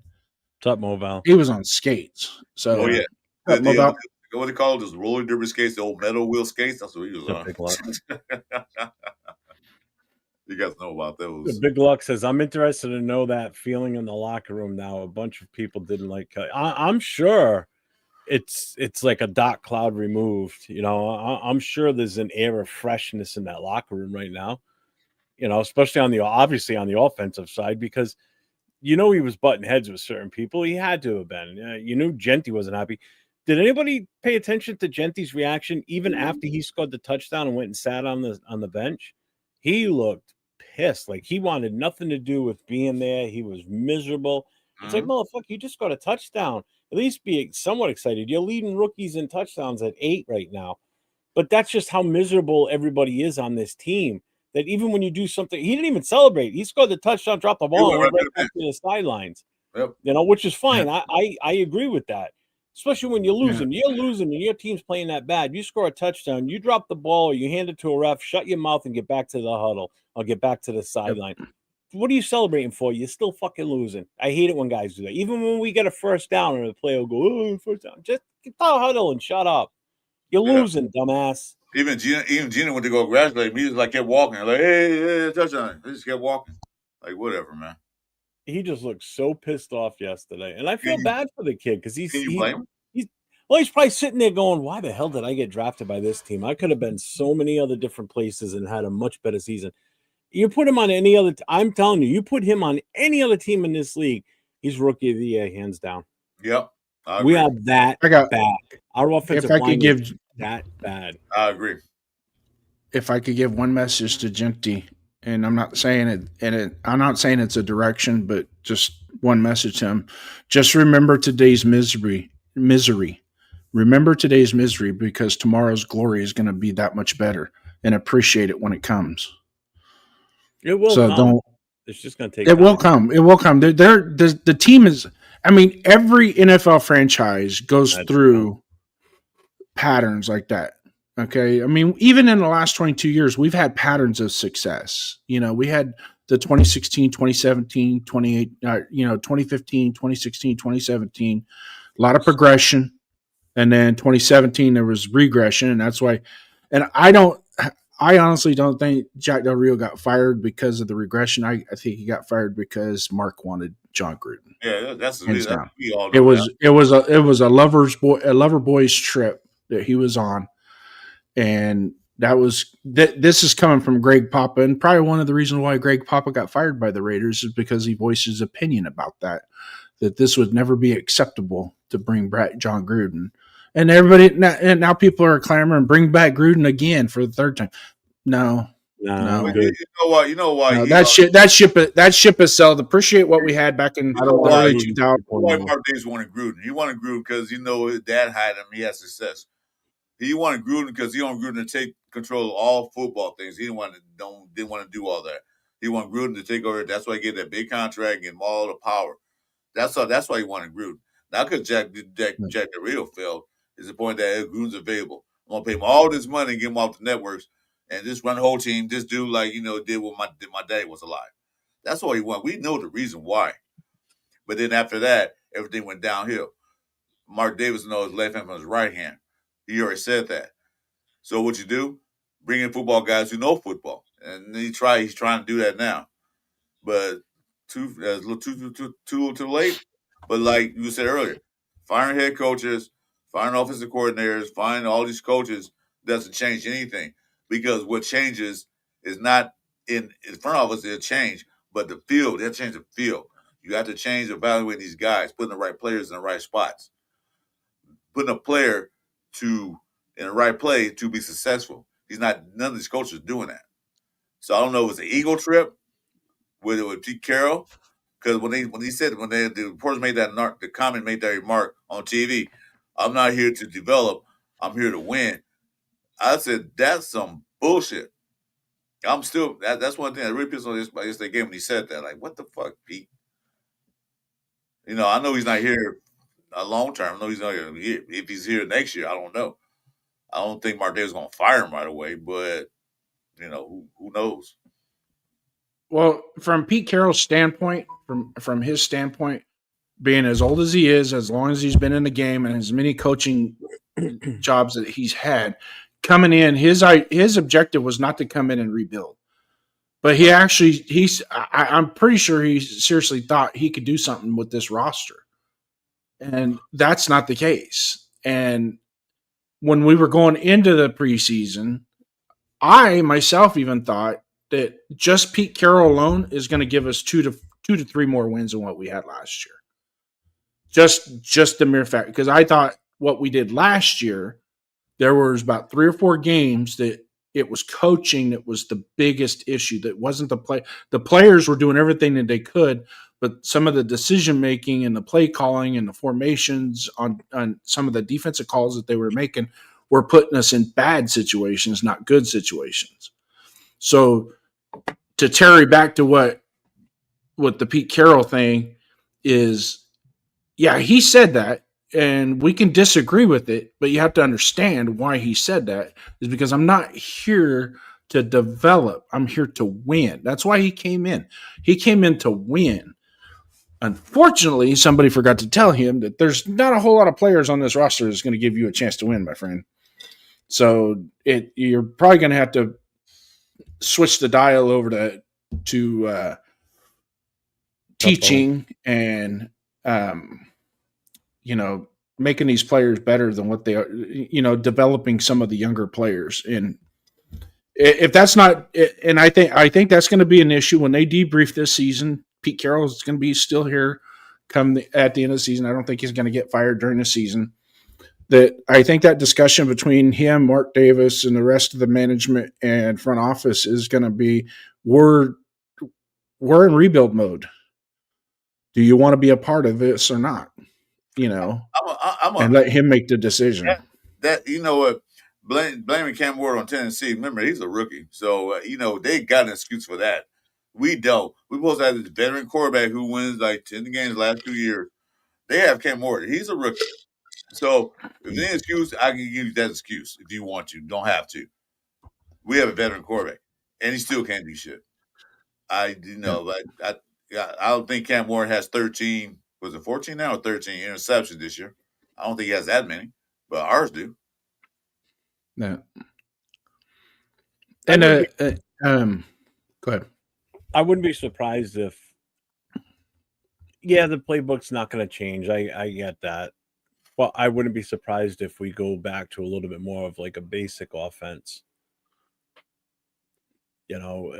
Basically what I think we really, really need to do, especially against the Chargers, is we need to come out and just run the ball. Because we can't abandon the run after one series and all of a sudden it's like, well, it's not working. Let's switch to throwing it. Because you're just not building that consistency with that offensive line, because the offensive line is going to continue to get pushed back. They need to, like Frank said, they need to move forward. And by moving forward, they need to run the ball more so we can establish that. Get this offensive line moving in a positive direction. Let them slowly start to build confidence. Like when they get in the huddle, like, wow, man, we just got a 10-yard run. You know what I mean? Like the normal bullshit you talk about in the huddle while the quarterback's getting the play in his head. Sit there and talk about, hey, listen, man, that was a great, we need to keep doing this. Be an advocate as the quarterback. Be an advocate for your guys up front and push to have running plays. Don't keep kowtowing to like, oh, yeah, we're going to throw the ball. Yeah, you're a quarterback. I know your goal is you want to throw the ball as much as possible, but you got to do what's best for this team. And dropping back 44 times is not what's best for this team. You just kill any sustained drive you have when you throw 3 times in a row. Next, we're 4th and 10 or 4th and 8. We ain't getting that first down. There's no way. Jeff, as offensive lineman, you play. What's the greatest feeling blocking when that run back? When a guy blasts right by you for like 10, 15 yards. When the run back's behind you, you're blocking out, you're making that hole, and he runs like 10, 15 yards. Don't that mean you're like, yeah? That's what we're not doing. We're not. I don't know. I'm not offensive lineman, so yeah. If you get the running game started early and often and established, it definitely helps the confidence of the offensive line going forward, both in run and pass. Perfect example of why when you establish the run and you have it, and mind you, 4-yard and 5-yard runs are effective. Okay, don't abandon it just because you got a 4 or 5 yard. You get a 4 or 5 yard run, then why not do it again? They pitch in front. That means third down. The example shorter. The example that I'm going to give is in another game that was played yesterday between the Colts and the Chiefs. Up 20-9 in the second half. And Taylor only got 3 carries in the second half. Yeah. Gino tried to flip me off, but it got intercepted. What's up, Diesel? Welcome in, brother. But that's an example of it. The Buffalo Bills last year in the playoffs, they quit feeding the ball to Cook, and what did that do? They, after a couple incompletions, does 2 things. One is it stops the clock, and 2, you just lost it down. Mm-hmm. Okay, if you run the ball and you gain 5 yards, the clock is running. You gain 5 yards. right? Now, 2nd and 5 and 3rd and 5 is a hell of a lot better than 2nd and 10, 3rd and 10. Good. So establish the run, but you have to establish it and you have to be consistent and you have to stay with it. Now, I know they gave Genty, he got 17 carries yesterday for 50 yards. Okay.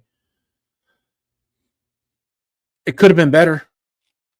It could have been better because it's not only, if you're just, because there was a point in the game I thought, well, they're just giving him the ball just to show that they gave him the ball. Well, why didn't you do that in the first quarter when the score was still 7-3? And wait until 14-3 to give him. Now we're going to run him the ball. Okay. Well, when it's 7-3, if you establish the run when it's 7-3, now when it's 14-3, you can still run the ball effectively. Well, like Chip Kelly, soon, like you said, if Genty run the ball, like say first down, he runs for 5, then the next play he runs, he gets -2. We're banging the run. We're down with the run. Dude, most running backs get better running the ball. We all know that as the game progresses because it wears the defensive lineman out. If you keep running the ball consistently, it's going to wear them out eventually. But if you're going to run like 8 times, 9 times, 70 times yesterday? Wow, that's a lot for Genty. No, it's not. You should run 20, 25 times a game on the average. Not every down, but run enough to keep the defense honest. When you're running and you get sacked in the backfield, that happens to every running back. Even Saquon Barkley get hit in the backfield. All these great running backs get hit in the backfield. It just happens.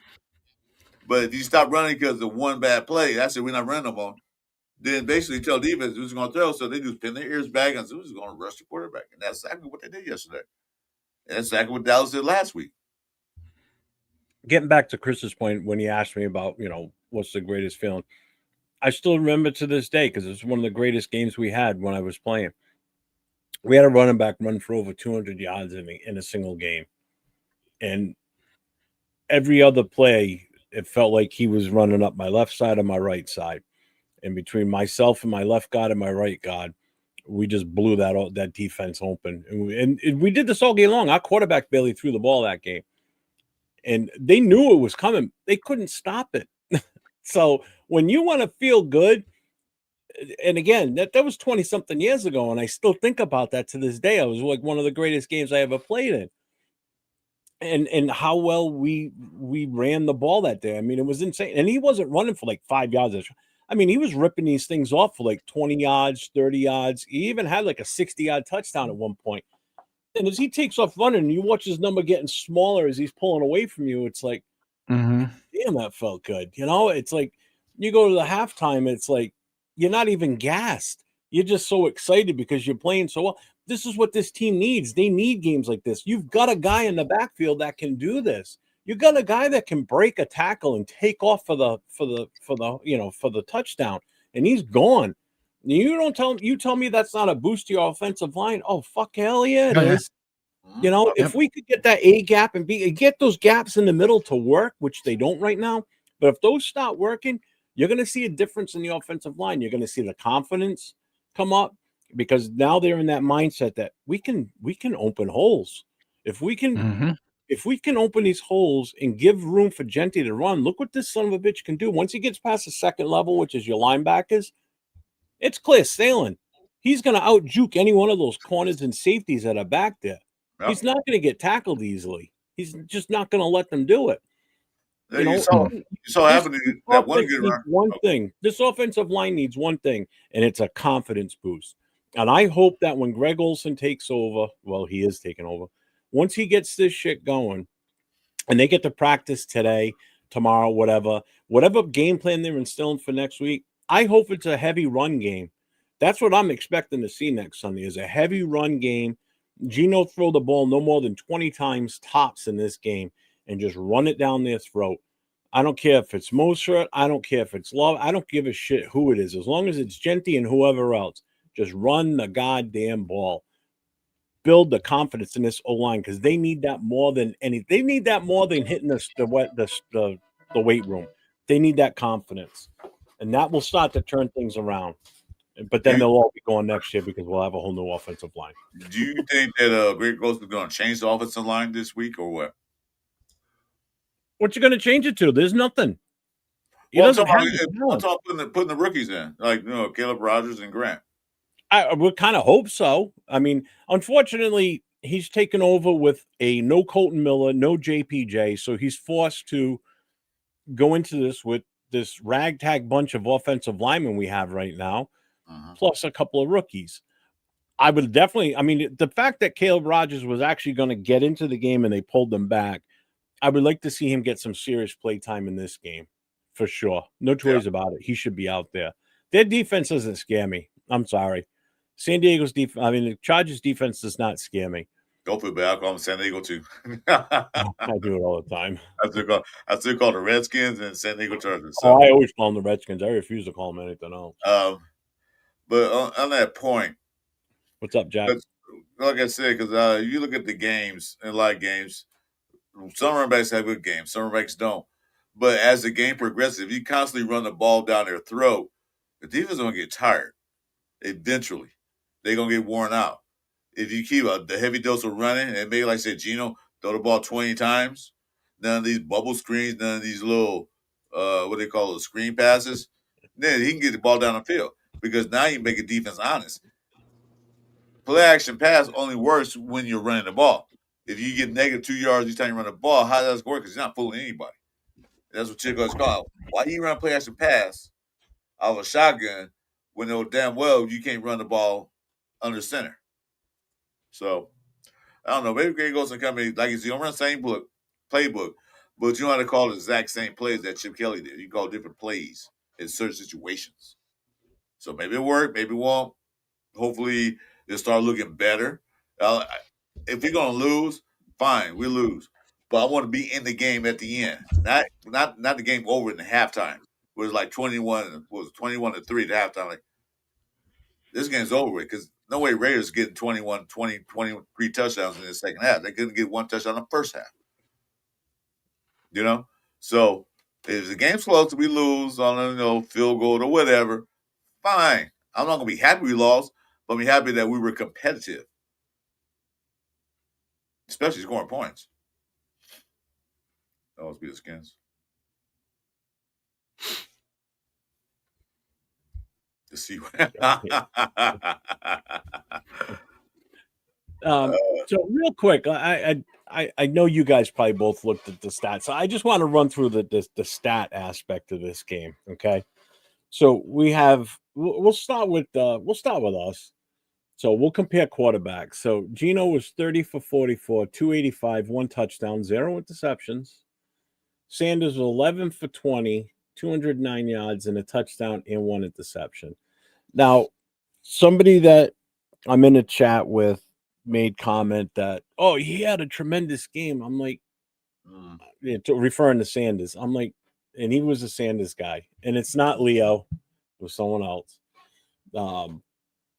I'm like, he really didn't have that great of a game if you think about it. He threw short passes, and these guys turned some of these into, let's see, a 66-yard touchdown, a 52-yard pickup, a 39-yard pickup. Judy, 3 targets, 1 catch for 39 yards. So you add those 3 numbers up, and that means the rest of his yardage was only like about 70 yards, roughly. So he did not have like this superstar tremendous game. Yeah, he won the game. That's all that ultimately matters. But everybody touting him is like, oh, this is why we should have drafted him. You honestly think he would be any better behind this offensive line? He wouldn't be. He had 2 big plays, 2 big huge plays for 100 and what? But that also means we wouldn't have a running back. That means we'd still be stuck with Zamir. So he had 2 big plays for 100, almost 130 yards, and that count for 9 or 8% of what he had total. So that's you said a big game. Yeah, he had 2 big plays. Yeah, but that's it. Judkins ran the ball 16 times for 47 yards, 2 touchdowns. He had a damn good day. All right. Genti was 17 for 50. Gino was 3 carries for 8 yards.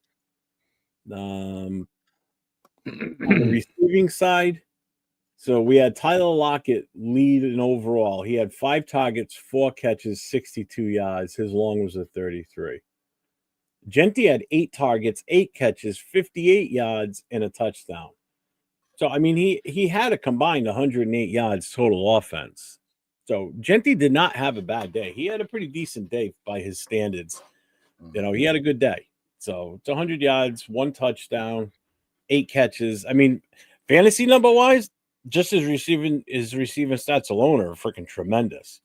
You know, and Brock Bowers had 9 targets, 6 catches for 55 yards. He had a good day. I'll take that from him. Let's say he's a tight end, so you know. Yeah. I didn't even realize during the game that Ian Thomas had that many. He had 4 targets, 4 grabs, and 36 yards. Michael Mayer only had 1 target, 1 catch for 14. Ian Thomas had that many? Don't seem like it. I was looking at it and Yeah, like he had 4 for 4. It didn't seem like it. Here's the shocker. This is the one that amazed me. So Trey Tucker had 3 catches for 28 yards. You want to take a guess on how many targets he had? 12. I think he had 11 targets. 12. He had 10. 10? Okay. 10. Yeah. I mean, seven balls were either in and out of his hands or where he couldn't catch them, or they were deflected or knocked down. Or there were 3 overthrows. Throw passes, yeah. But 10 targets for him.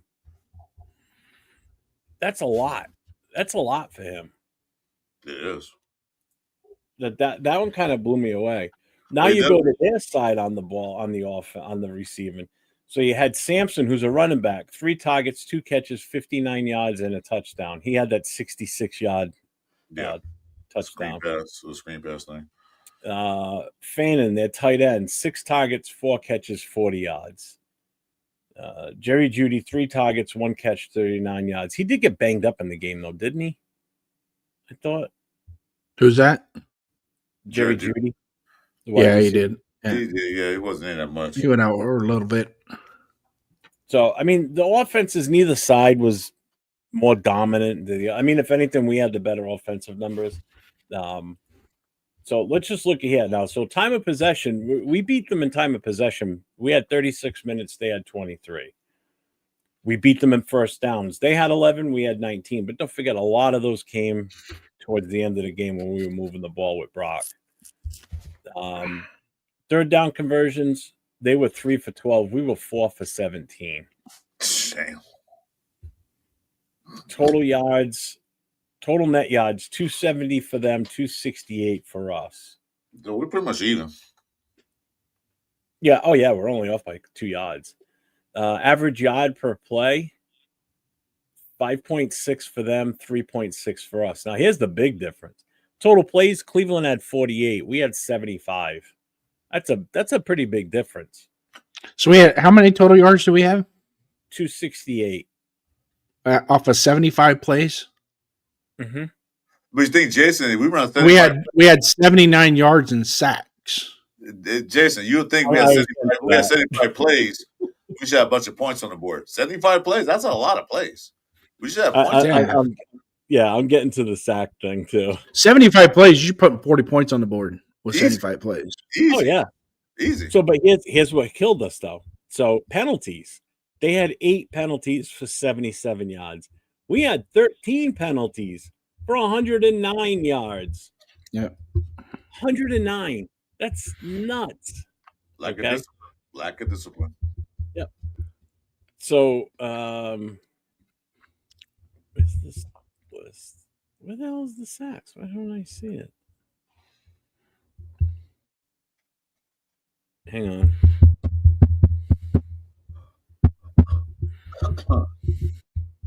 Doesn't show. Number of punts, we were pretty even in number of punts. They had 8, we had 8. Theirs was a 39-yard average. Ours was 46. You could expect it. AJ Cole. Why am I not seeing the sack listings? It's too bad they didn't want to put up. Number's too big. Probably. Probably crash. Calculate it all. They probably crash the systems, and we can't put that up. Little crashes. Wow, that's funny. It doesn't even show that. Well, we know that they had 10 sacks against us. So what did we have for total sacks? 1. One fucking sack. So as far as our... And that was Kuntz. Yeah, and that's the funny thing. It was of all people, huh? Yeah. Yep. Snowden again had a decent day. He had the interception. You can see Snowden on the film. You can see him actually affecting plays. He had the interception. You saw that There last was- week too. He was all Yeah, over there the was- field again. He was all. There were some off tackle plays where he turned it back inside for the defensive tackles, and he's on the film. You could see him on the film. He stands He was out. definitely a He was threat. playing. out He was there. playing yesterday. Not too worried about it. As far as the rest, so on the tackles, so Crosby was the leading tackler. He had 8 in total, 5 tackles, 3 assists, no sacks. Jeremy Chin, 3 for 3, 3 tackles, 3 assists, 1 forced fumble. Then the rest, well, Devin White was also 3 for 3. Everybody else after that was like 2 tackles, 1 assist. Snowden had the sack. Snowden had the interception. Kuntz, where is he? Right here. He had 1 tackle, 1 assist, and the sack. On their end, Campbell, who is their corner, had 7 tackles, 3 assists. Schlesinger, who's their linebacker, he had 6 tackles, 5 assists. Mason Graham was 4 for 1. Myles Garrett, 4 for 1, 3 sacks, and 2 forced fumbles. That guy's the MVP of their team. There's no two ways about it. I mean, even take away the forced fumbles, he's still the MVP. You know, 3 sacks. I mean, that's it's a good day. He set the edge because everything I worry about him that frees up everybody else. So he sets it up.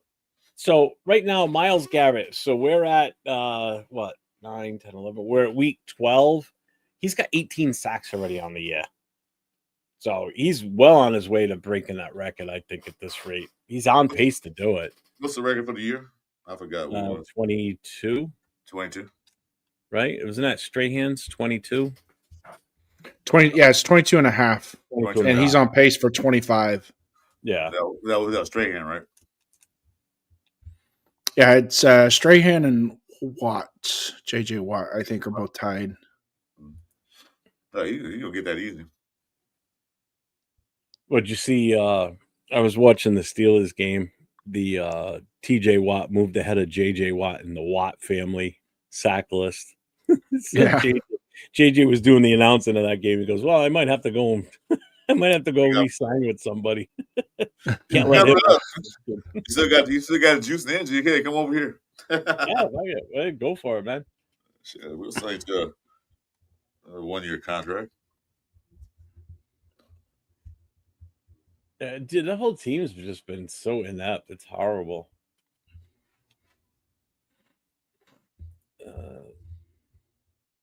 Everybody's bad. All equal, both trash. Yep. Should only look at stats for the first 3 quarters. Yeah, because the fourth quarter was done. That's where Brock did his damage. That's where he got his numbers, was that fourth quarter drive. You know? Yeah, because they took Garrett out for most of the fourth quarter anyway. So what?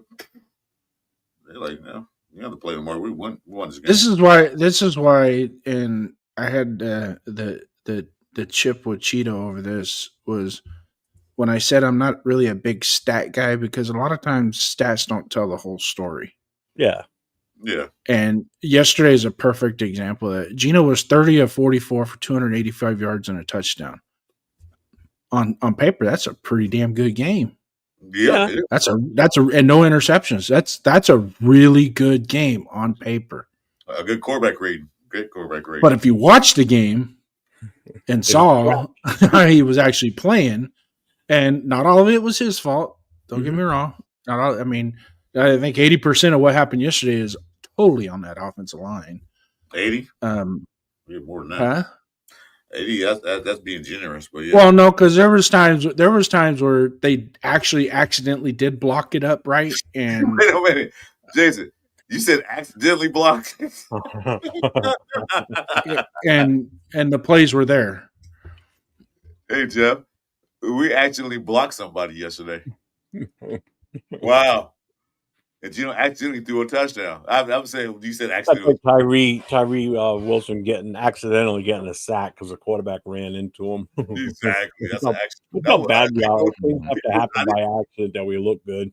Hey, Coach, I didn't mean to sack that guy. He ran into me accidentally. So, I'm sorry, Coach. God, we are so bad. That was pretty good, Jason. Accidentally blocked. We should have more actions like that every weekend. No. Yeah, like So, I mean, I know we're not making the playoffs, but do you think with this change, I mean, granted, we're gonna have to wait and see what happens this Sunday with the Chargers, but do you think we can win another game now? Do you think maybe there's a little revigoration with the players and the team itself because Chip Kelly's gone, and like I said earlier, like this dark cloud, like this kind of like especially the offense, especially Genty. I think Genty now can like breathe because he doesn't have Chip Kelly harassing him basically, because that's what it seemed like. The start of training camp and all that was just, like he was just like harassing this kid. Your stance sucks, you know, the shit he was going through. Do you think that there could be some sort of revigoration, or oh my god, I can't even talk. Revitalization of this offense going forward, or do you think we're just going to see the same shit the rest of the way? It depends on they make some changes on the line a little bit. Move if you're gonna move players around, move in the right position. Like you said, we saw what happened when Getz got fired. We saw what happened. I know, right? We saw what happened with what's the name of McDaniels. They were like, yeah, and they played better, possibly, hopefully. Like Jason said, it's the same playbook, but not necessarily the plays in the playbook. It's when you call those plays. You know, what time, the timing of the plays you call. You know, you don't call a draw play on 3rd and 19. You ain't fooling nobody, and you don't call quarterback sneak on 3rd down too. It depends on what they call and how you call the playbook, because it's too late in the season to change everything because they've already got in mind how the plays run. So Greg Olsen make sure that he calls the right plays at the right time against a certain defense. And tell Genta, if you see that, change that motherfucking play to this. Stop trying to go, I'm going to do this anyway. No, give them freedom to see how they line up. If they got 8 in the box, well, you know, down we can't run against 8 in the box. Call something else. Change it. So possibly there could be, because we saw it happen before. Maybe that could revitalize, like you said, the offensive line, the offensive team, and the certain plays they call. Because the play call, we all saw it, was pretty bad when he called these plays. The red zone got to get a lot better than it was. You know, we get turnovers in the red zone, we can't score. Shh, please. What do you think, Jason? Do you think we see the same shit, or do you think it changes a little? There's going to be some nuances. You'll see some different nuances. I think Greg Olsen will go to, because he's got that John Gruden mentality. Let's run the ball. You gotta be proficient and effective in running the ball. You know, I mean, you can have a running back rush for 60, 70, 80 yards and be effective and affect the whole outcome of the game. But it's just a matter of when you call the plays, how you call the plays. A method to the madness is what I like to say. There has to be a method to the madness as to why you're calling the plays. Okay, not up in the booth because you're playing fantasy football. Did you hear that, Chip Kelly? Because I think that's what you were doing. Run your little pie hole some more. Because I think that's exactly what you were doing. You were calling these plays because they're so special to you. You know, and that team is not ready for that. There's no joy in, you know, Kansas City could get away with it because they could run the basic shit and execute it. Okay. If you can't run the basic shit and not execute it, then there's no reason to call that other stuff. Yeah, but then Kansas City always change. They change shit up like they did yesterday. They changed stuff up. It's not working. We're gonna do this now. Chicago doesn't do that. In the first half, it's not working. Come second half, do the exact same. There's one thing KC has that we don't have. Anybody figure it out? Were they Captain Obvious part of it? The ketchup and mustard colors? I don't know what. They got a leader. They got a leader on the field on offense. We don't. Oh yeah, we talked about the leadership way back. So that's what I mean. They've got that, so they can be in a funk like they were, but they've still got a leader, no matter how bad it gets, that can still get guys pumped up and affect the game. We don't have that.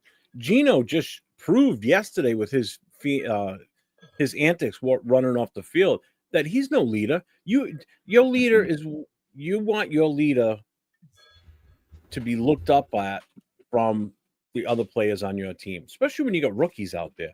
You want them to look at him and say, I'll follow that man anywhere. I'll do anything for that guy. If I'm an offensive lineman and I'm a rookie, I'd be looking at him doing what he did yesterday. I'm like, I can't follow this. This guy's a jackass. Mm-hmm. You know, Right. I know in my line of business, and I'm sure Jason saw it too, there were people that were higher ups that shouldn't have been in that position.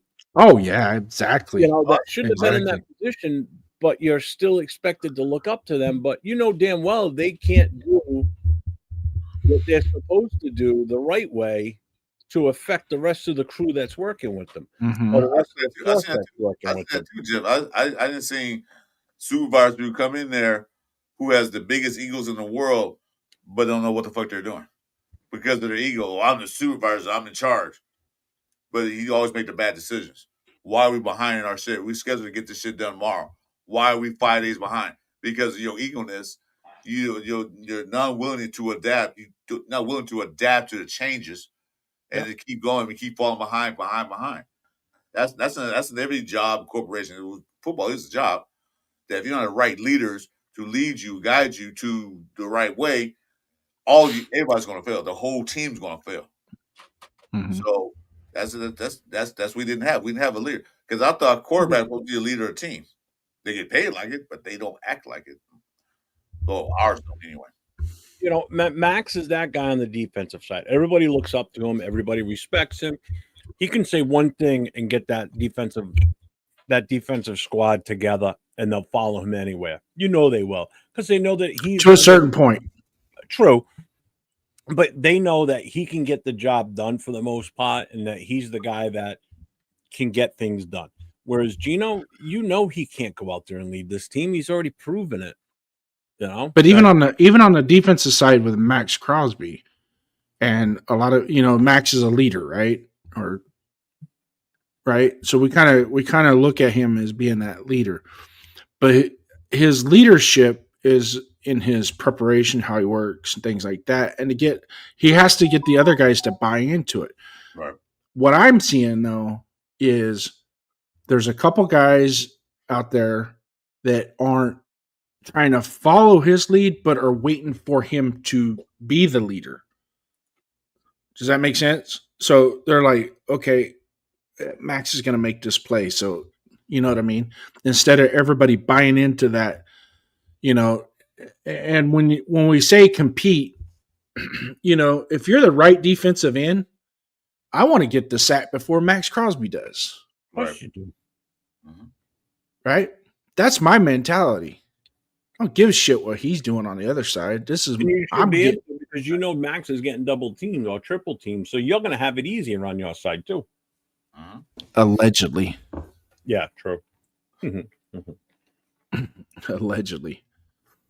So, and that's another stat that somebody brought up. If you go back and watch the game, it's not so much that Max is getting doubled and triple team.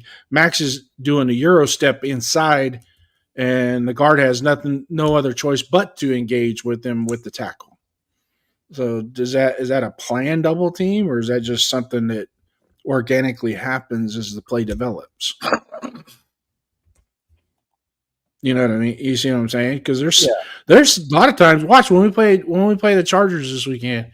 That right tackle, he's long as he can maintain outside leverage, he doesn't need a chip block. He did it the Monday night game against Max. He was singled up with Max all game long, Pimpkins, and he handled them. They already know his Euro step. They already know his pull down. So they've got plenty of film on what he does. Yeah. That's why your division rivals can always plan better against you, because they get 2 games a year of film on you and what your tendencies are, because they'll just watch it from last season. They'll see what you did in the first game, what you did in the second game. And if you've already played this year, they're going to compare it to this year's game and say, hey, all 3 games, he did the same goddamn thing. So that's his tendency. So make sure you keep an eye on that. When you see that happening, this is how you counter that. And that's where it comes down to coaching. And that's where I think one of our biggest issues is we're just not relaying that information right to our players. We're not giving that to them. You're not giving those tendencies to say, hey, this guy lifts his foot a certain way when it's a pass play, because it's obvious. Yeah, but for our offensive line, the message going forward is let's not get knocked on our ass this time. Yeah, exactly. Okay. Well, this guy, when he's gonna rush the A gap, he's got his left hand, his elbows bent, and all four knuckles are in the ground, and so that tells me he's gonna rush the A gap. Okay. Just don't get knocked on your ass. Yeah. When he does. Okay. I mean, it's great that you can identify, but if you do everything, if you set up, you have your hand placement is perfect, but your feet are outward like a duck, and you're taking the blow and rocking back, and now you got shoe prints on your chest because you can't block. Yep. That's a problem. Yeah, that was horrible last week with that. I didn't notice that yesterday. Although I kind of think I checked out at one point during the game. Oh, there's several plays that you just see, like Meredith and E.F. Putnam or whatever you want to call them. You can see both of them. I mean, it literally looked like they were trying to stop a crowd at Walmart on Black Friday. They just got trampled. Yeah, they got hauled over. As they were running out with all the TVs, or as they were running in to get to the TVs? In to get the TVs, yeah, or both. Yeah, running out, I think they were just hitting them in the. They both got mollywogged several times. They're like, what the hell is this? Yeah, it was embarrassing, man. They put Cap in there and said that dude couldn't be a right guard or a left guard. Now you're gonna go to center. What the fuck? I put Kappa in at quarterback. Have him show up as tackle eligible and just keep throwing on the ball. Nah, just go in there. You're gonna take the snap. Why me? Well, you're gonna see what it feels like to get your ass pummeled when nobody blocks. We're gonna go fat wildcat. You're it. Yeah, let's make a point of that. Yeah, see how it feels. To get hit all got the time in the backfield. Block, motherfucker, block. If Gino is sacked or a negative run for Genti occurs, we shouldn't see a lineman on the ground too. No, he shouldn't. No, you didn't. That's why he getting sacked. Unless the lineman's on top of a defender because he pancaked him, that's different. Right. But he shouldn't be laying underneath a defensive tackle or a defensive lineman. So big picture, where do the Raiders go from here? Do you see any positivity going forward? Can we change that to expectations going forward? Yeah, exactly. No. Fine. Whatever. Go ahead. Yeah, I don't know. If Greg Olson's going to be the intern offensive coordinator, you got to tell Pete and Brandon, like, just look, guys. Here come a curse word. Look, motherfuckers. I'm changing the whole line. If we want to run these plays that's in his book, I'm changing the whole line to this, and that. If you don't like it, well, we ain't gonna win shit. We gonna get 10 points. Probably won't get no points in the next game. So what do you change it to, Chris? Like I said, put Caleb Rogers in there. I don't know. Do something. Okay. Are you expecting to win or be successful by putting Caleb Rogers in? Okay. I'm going to make this point to you, Jason. I don't expect the Raiders to win any more games this year. I don't expect who we're playing against. I don't expect any of these games they're going to win. They might accidentally get lucky and win a game. Mm-hmm. But my thing is this. I want to see more competitiveness out there. You know, not the game's over in the second quarter. Not at halftime. We're down by 30-something points. I want to see him like if we lose the game by like a field goal, like we lost against Jacksonville and all that stuff, whatever. Yeah, I'm mad we lost, but we was in the game. Not the game being over by the time you get your popcorn, hot dogs, come back and sit down like this. Because with the word compete, we're not competing in no terms of the game. I want to see better plays, better play calling, better blocking. defense can step up a little bit because I think Pete took control of the defense where Patrick Graham is not. And that's pissing me off, but Patrick Graham is this and that. Well, I think Pete changed the defense with Patrick Graham's schemes where that's what Pete want to run. But than that, I want to see them be more competitive. That's all. Because they ain't going to win no more games. Not against the teams coming up. Good, Jason. Okay. Changes to the offensive line. Where do we go from here? Well, obviously, something has to be done about the offensive line, but there's not a whole lot we can do at this point of the year. Okay, there's not. We are who we are, and we have who we have to play on the offensive line.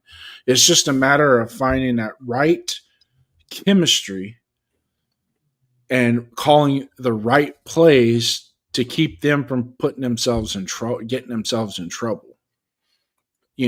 So much to Jeff's credit, and what we talked about earlier in the show was, 40 dropbacks with this offensive line is not acceptable. Okay. 75, we ran 75 plays and we got how many points?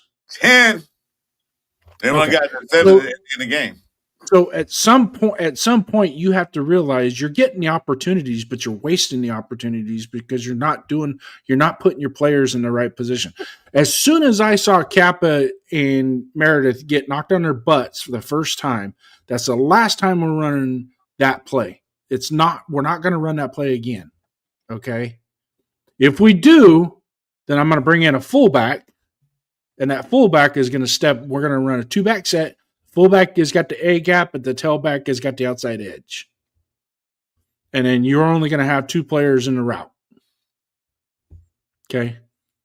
Which, you like to have 3 or 4 guys out in the route, but if I got to keep 2 guys in to help protect, then so be it. Because the 5 guys up front just ain't getting it done, And that rookie was just beating the dog snot out of them boys yesterday in wasting ground. We get but a ruling now where we can have like 13 guys on the offense out there.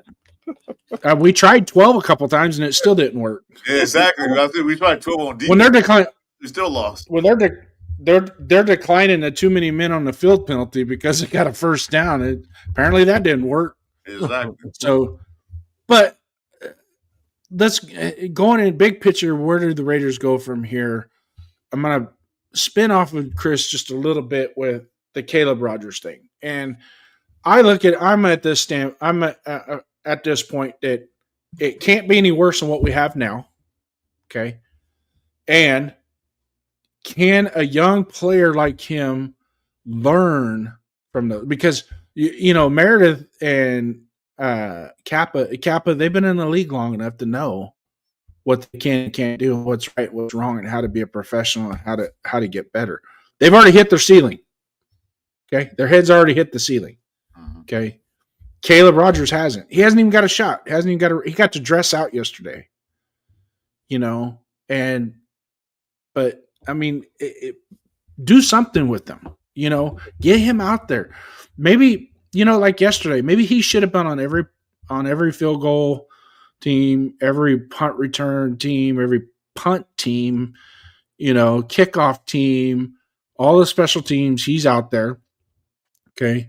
Let him get some grass stains, at first, and then maybe bring him in to play some guard, but much to everybody's chagrin in this chat, and 40 of you guys right now, we're looking at 40 plus in the chat. We want to thank you guys for joining us today, to come in here and hang out with us. I know we're the greatest guys in the world to hang out with, but at least you did it. We appreciate it.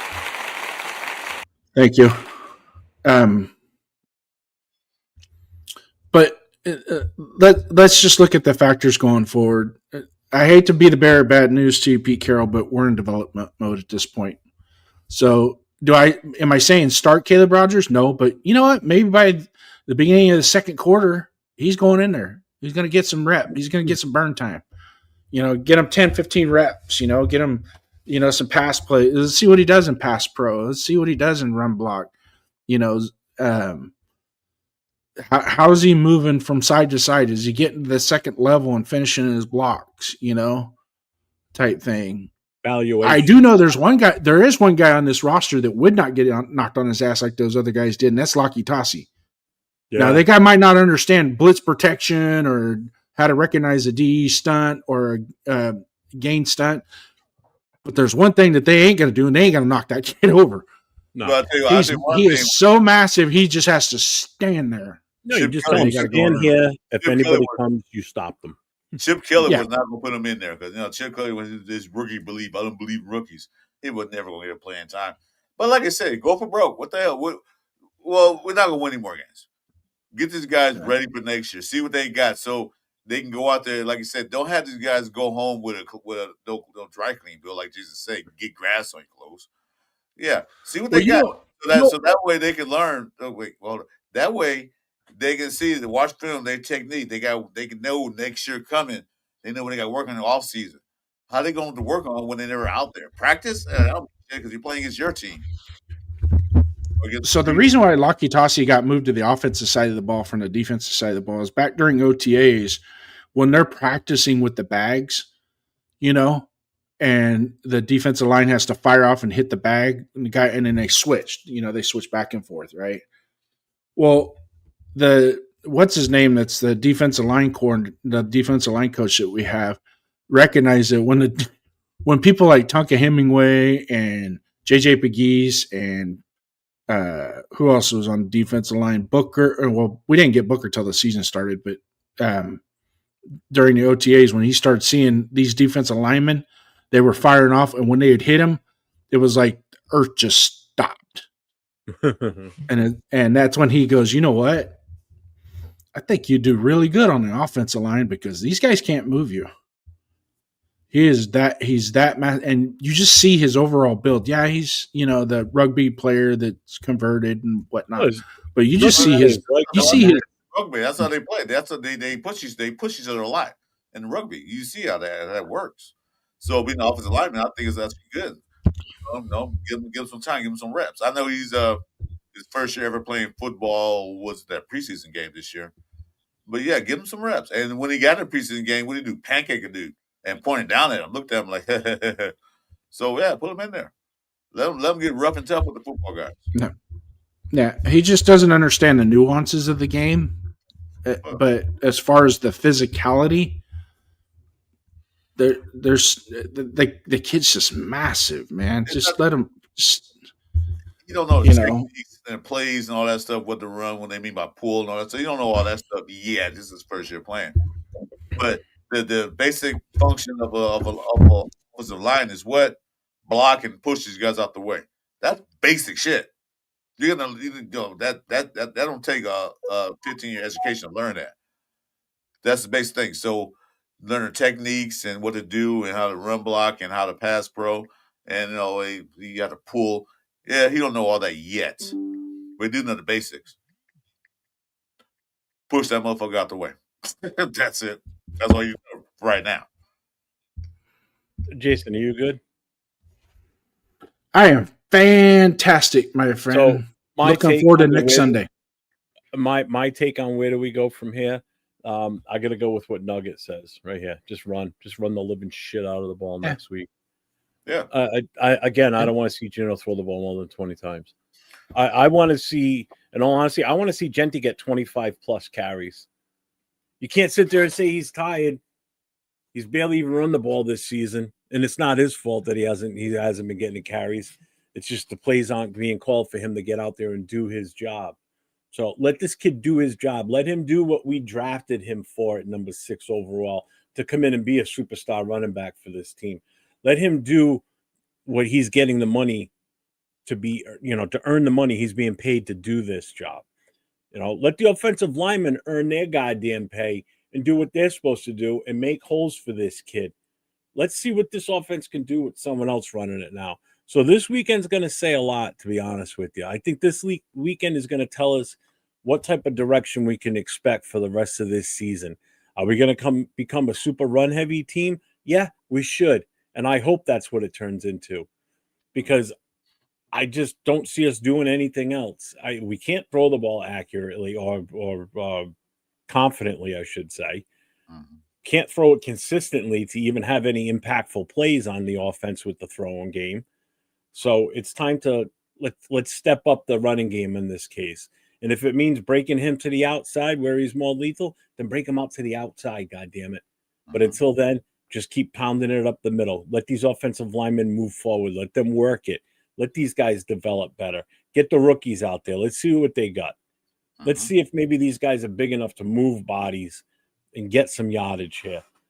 That's my take on next week. Going forward from here on out for the rest of this season. Absolutely right. That's what we've been saying. Get the rookies out there, get you the ball. Because Pete Carroll said we're going to be a run heavy team. I haven't seen no run heavy team. Maybe in practice they run heavy, but they don't practice in a game time. They don't run at all. 17-10. At this point, I'll take anybody other than Chip Kelly. If it was Philbin or Greg Olson, I would have been fine with either one of them. So what's Genty's highest total attempts this year? I think 24. 24? Yeah, he had a 24. Yeah. 24 carries. One game. Mm-hmm. Yeah, it was the Tennessee game, wasn't it? I can't remember if it was that one or the Chicago game. He had 3 touchdowns. Whatever game he had the 3 touchdowns in. I'd have to go back, and it's going to take me too long to go through each one. No. I was saying though, but he's not averaging 20 carries a game. He's averaging what? No, he's averaging right around 10 carries a game. I was just saying, he's averaging like 8 to 10. He ain't averaging a high average. How is this a run heavy team? He's averaging more receiving receptions per game than he is running, I believe. Well, and I think like yesterday's game plan, I can see their philosophy was to get him outside more evenly, was to throw him the ball outside instead of trying to pitch it to him outside. Well, so because I mean, a defensive back shouldn't be able to bring him down 1-on-1, but apparently that's not true either because he got brought down a couple times by himself in a 1-on-1 matchup. That answers the 8 targets, 8 catches. He catches them. That's the thing, man. 8 for 8. That's impressive. I don't have any problem with that. That's just showing his versatility, which nobody thought he was a good receiver out of the backfield. Well, guess what? I think he's dispelled that myth. Yeah. Yep, he has. So let's do MVPs and MUPs. Now, for those that don't know, MVPs are just what it is, most valuable player on the Raiders. MUP is most undervalued player on the Raiders, which means we're looking for the best overall player and the worst overall player. This has been kind of easy all year when we've done this, okay? So I want the chat to pick their MVP and pick their MUP, and then the 3 of us will do ours. We got to pick somebody different, though, between the 3 of us. We can't just sit there and go, well, Max Crosby. You know, we got to pick a different player. What you really foresee was the MUP or the MVP. So let's do the MVPs first because that should be fairly easy. MUP's going to be a tough one. So, Jason, you can go first, seeing as though you're right next to me right now. MVP is AJ Cole. Okay.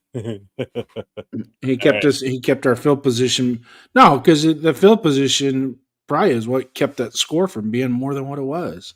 True. All right, Chris. If they had sorry. And then MVP, I'm going to go out on a limb and say Snowden was an MVP on the defensive side of the ball. You get one. You get one MVP and one MUP. No, we were at the beginning of the season doing one offense, one defense, but we did switch. Oh, that's right. That's right. I already named AJ Cole as an MVP. Yeah. The would be. Just your MVP. So, Chris, what's your MVP? Yeah, that's fine. Them up separate. Well, I would say Cole, but it's Jay second. I'm cool with that. It was just one play, one person. That was Shan causing that fumble because if it wasn't for that, that would have been another touchdown. I don't know if they did score after that. But when he didn't give up on a play, when homeboy got that ball and he came behind and knocked the ball out, that was MVP. Now, MVP play of the game, I don't have MVP for the whole game because I was going to take Cole too, but Jay second, I'm cool with that. So who's your MVP again? Yeah, when he knocked the ball, when he caused that fumble, when homeboy caught the ball was running. Oh, Chin. I couldn't understand what you were saying. Oh, Chin, yeah, Jeremy Chin, when he came from behind and knocked the ball out and they got the fumble recovery. That was So MVP that's play, but it wasn't. He's not the MVP of the game. Cole will be mine, but Jason took him, so that's it. So that's your MVP. All right.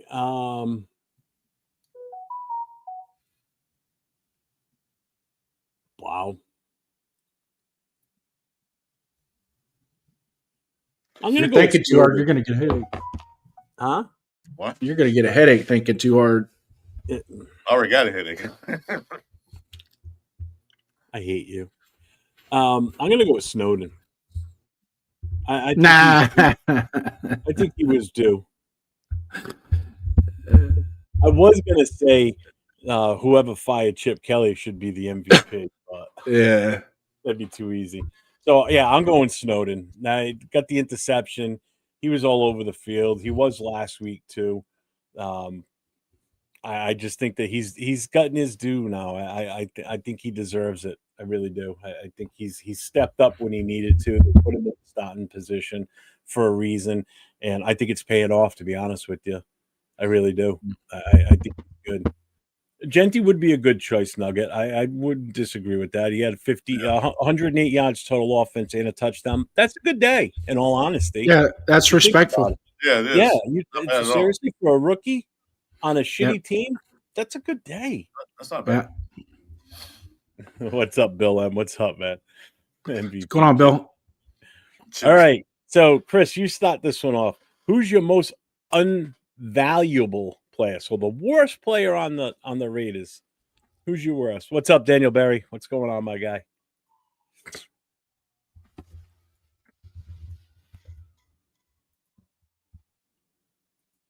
Wow. It's like you go to you only get to name one. Wait. It's like you go in the candy store and you see all this candy you can't choose. That's what it's like. I can't choose. There's like so many choices. What do I pick? Oh my god. The most unvaluable player, it had to be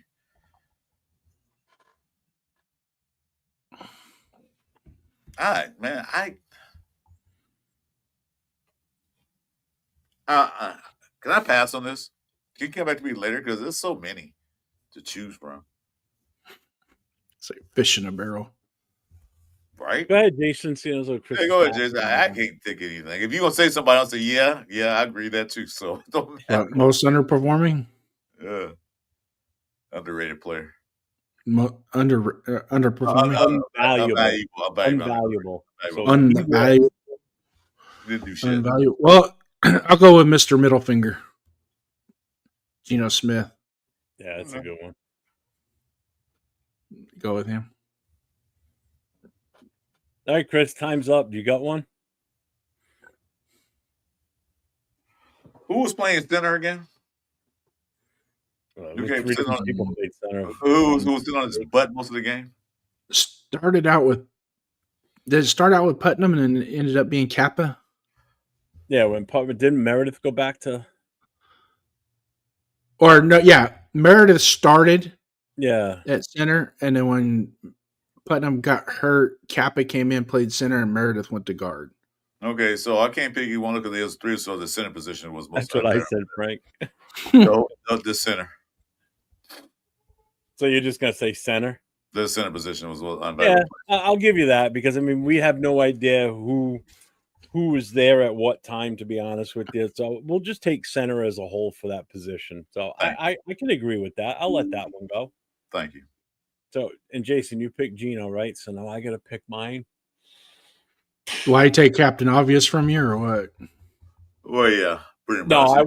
No, I wasn't even going to go Geno because I figured one of you two was going to pick him anyway, so I wasn't even thinking him. Yeah, I don't want him because he's too easy. He's too easy. I was trying to pick something like really different. He's too easy. Yeah. I'm going to say my most unvaluable player. If he had done his job, does it mean we would have won the game? No, but we would have put more points on the board. I'm going Carlson. I'm so done with him. It isn't even funny. For the sole purpose of him alone, I can't wait till this season is over. I I can't. I can't even watch the screen when he comes out the kick. I really can't. It just disgusts me that how he's missing such basic. This is your job, man. You come out. You have one job to do. I had two. You kick off in your field goals and extra points. You got one job to do. Let's kick a goddamn football. All right. I don't profess to be a great kicker. The last time I did any type of kicking was back in high school on the JV squad. I punted. That was it. That was very limited time. Because in high school, you never punted. You always went for it. So I don't know what it's like. I don't know the pressure. I don't understand it. But come on, man. You're paid all this money to go out and kick a ball through two poles in a dome with no wind conditions. How is that on grass, on solid turf, no dirt, no nothing? It's easy. How is it that hard to do? Especially when it's like a PAT or something inside of 30 yards, which should normally just be a chip shot. I mean, I've seen guys win, go out there and they have one kick to hit the field goal. It's a 45-yarder, and they win $800,000. I've seen people go out there and do it. One kid I saw do it barefoot, and he got it. It's like, are you shitting me? I don't get it. I just don't. And how far he fell so fast. And within one full season, so from about this time last year when he bailed, when he fucked up in the KC game to now, in basically 1 year's time frame, he's gone so far downhill. His accuracy is off. I am glad we didn't. And everybody was like, "Oh, we need to sign him." I'm glad we didn't. Thank God. Yeah, we didn't extend him. We re-signed the right kicker, and that was AJ Cole. Yeah. Thank God we got him back. But yeah, that's mine. I'm going with. I could pick somebody on the offensive line, but where do you start there? I'd have to call the whole unit because they all sucked equally. Even Glaze got burned bad on quite a few plays. And he wasn't against Garrett either. So no, he was. He had Garrett on him because Garrett was moving around, man. Garrett was everywhere. He was left side, right side, middle, playing, just off the line a little bit like a linebacker. He was everywhere on that field. Yeah, that is everywhere he was. He had an impact. What killed me when he was on line of scrimmage, he lined up like a linebacker and ran in and just ran over the center. Do you see the guy where he's lining up? You know what he's going to do. He's getting a full head of steam. He's going to run you over. That's exactly what he did. Just ran him over. I honestly think he's giving Jamarcus Russell a run for his money. I think I would rather have Jamarcus Russell right now at his best than Geno Smith at his best right now. Jamarcus wasn't in the league for 13 years before doing this. No, he did it his first year. Yeah. Well, at least I know he was a big body man. He could take the hit. If he was going to run, he's going to go for the first down or the touchdown. At least that was one good thing that I saw Geno do yesterday. He kept running and got the first down. When he could have slid, he still took a little bit of a hit. Should have done that last week. He would have had a fucking touchdown last week. Yeah, it's Jamarcus Russell. He was so big. Like I said, if DB come on a blitz, they'll just bounce off of him. At least he'll have that. What's up, Raider Moore? Yeah. Yeah, and you see all these other kickers nailing a kid first year in the league, Littleton or whatever the kid's name, right? This is his rookie year. Hits a 70-something yarder on us. Get the fuck out of here. Yeah, 68-yard field goal. Yeah. Get the fuck out of here. Yeah, right? Get the fuck out of here. That's the East Coast. Even though I'm not Italian, that's the East Coast Mafia side over here. Yeah. Forget about it. Yeah, there you go. Bill, there's a girl on YouTube that routinely hits 50 yarders and she's hot. Oh, yeah, I see that girl. Yeah, Frank Webb was picking Geno. Vincent, yep, he's got the same amount, 13 TDs, 13 interceptions. That's horrible. I don't care if he's accurate. He's not accurate. He's how many balls he overthrew? Yeah. Jeez. Hey, on a good note out of this game, Gentry's now leading all rookies in touchdowns at 8. So, yay! I still say that there was another running back in this game yesterday is the one that we should have drafted because that means we would have probably taken an offensive lineman. Junkins. Yeah, I'm telling you, there's two guys out there that I wanted that are playing pretty damn good, and that's Junkins and Trevion Henderson, both Ohio State guys. Oh, running back. So, Yep. I stay away from Ohio State quarterbacks. They have a tendency to suck. Harvey's not playing too bad for Denver. No, He's doing but pretty good. when you look at what And Trevion- Scatterby was rocking until he got hurt. Yeah, he was. Hey, did you see the Patriots? Both their rookie offensive linemen went down yesterday. Oh, Campbell really? with a knee, and I forget what the other guys got. Yeah, they could both be out for some time now. Looks like Baker Mayfield might be out too for a while. Oh yeah, he fucked his arm up last night or his elbow or something. His Shoulder. Yeah. I didn't even realize that was Teddy Bridgewater last night until you put it in the chat when I asked, "Who the hell is that?" That's what I asked because my wife was watching the game because Who the fuck is that? I said, he said, who's playing quarterback? I said, I don't know. I said, who is that? It's Teddy Bridgewater. Like, what? And that guy got around, huh? Holy crap! Yeah, out of football to a coach, and now back in football. yeah. And now the starter for the Tampa Bay Buccaneers. Moving forward, yeah. No, they're going to be hurting. But Memphis has got signed by the 49ers. nice. Yeah, he's good too. Clearly, there were a lot of good running backs last draft. Hampton is good too, but unfortunately, injury. Yeah. That was the one thing that draft class last year was deep in his running back. We didn't have to take Genty when we did. We should have. You know what? I digress. I know. I get frustrated as it is when I keep thinking about what we could have done and what we should have done. It's over. Yeah, but what offensive lineman would you take with the 6th pick? Who said I was going to keep the 6th pick? Yeah, exactly.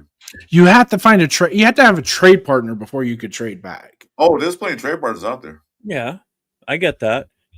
There's teams out there that would have been jumping at Genty. Are you kidding me? Yeah, plenty of trade partners. But what were they going to give for him? Well, first of all, we're going to swap first rounds, and I wanted a second. So you give me your first, we swap. You get the 6, I get whatever number you have, and you give me a second round pick. Okay. So now I have 2 second round picks. Now I can go and I can move back in the draft, get the best offensive lineman that's available then, and then come back in the second round and grab one of the running backs that are going to all be available at that time, except for Omari and Hampton. He was the only one that was already gone, I believe, and Genty.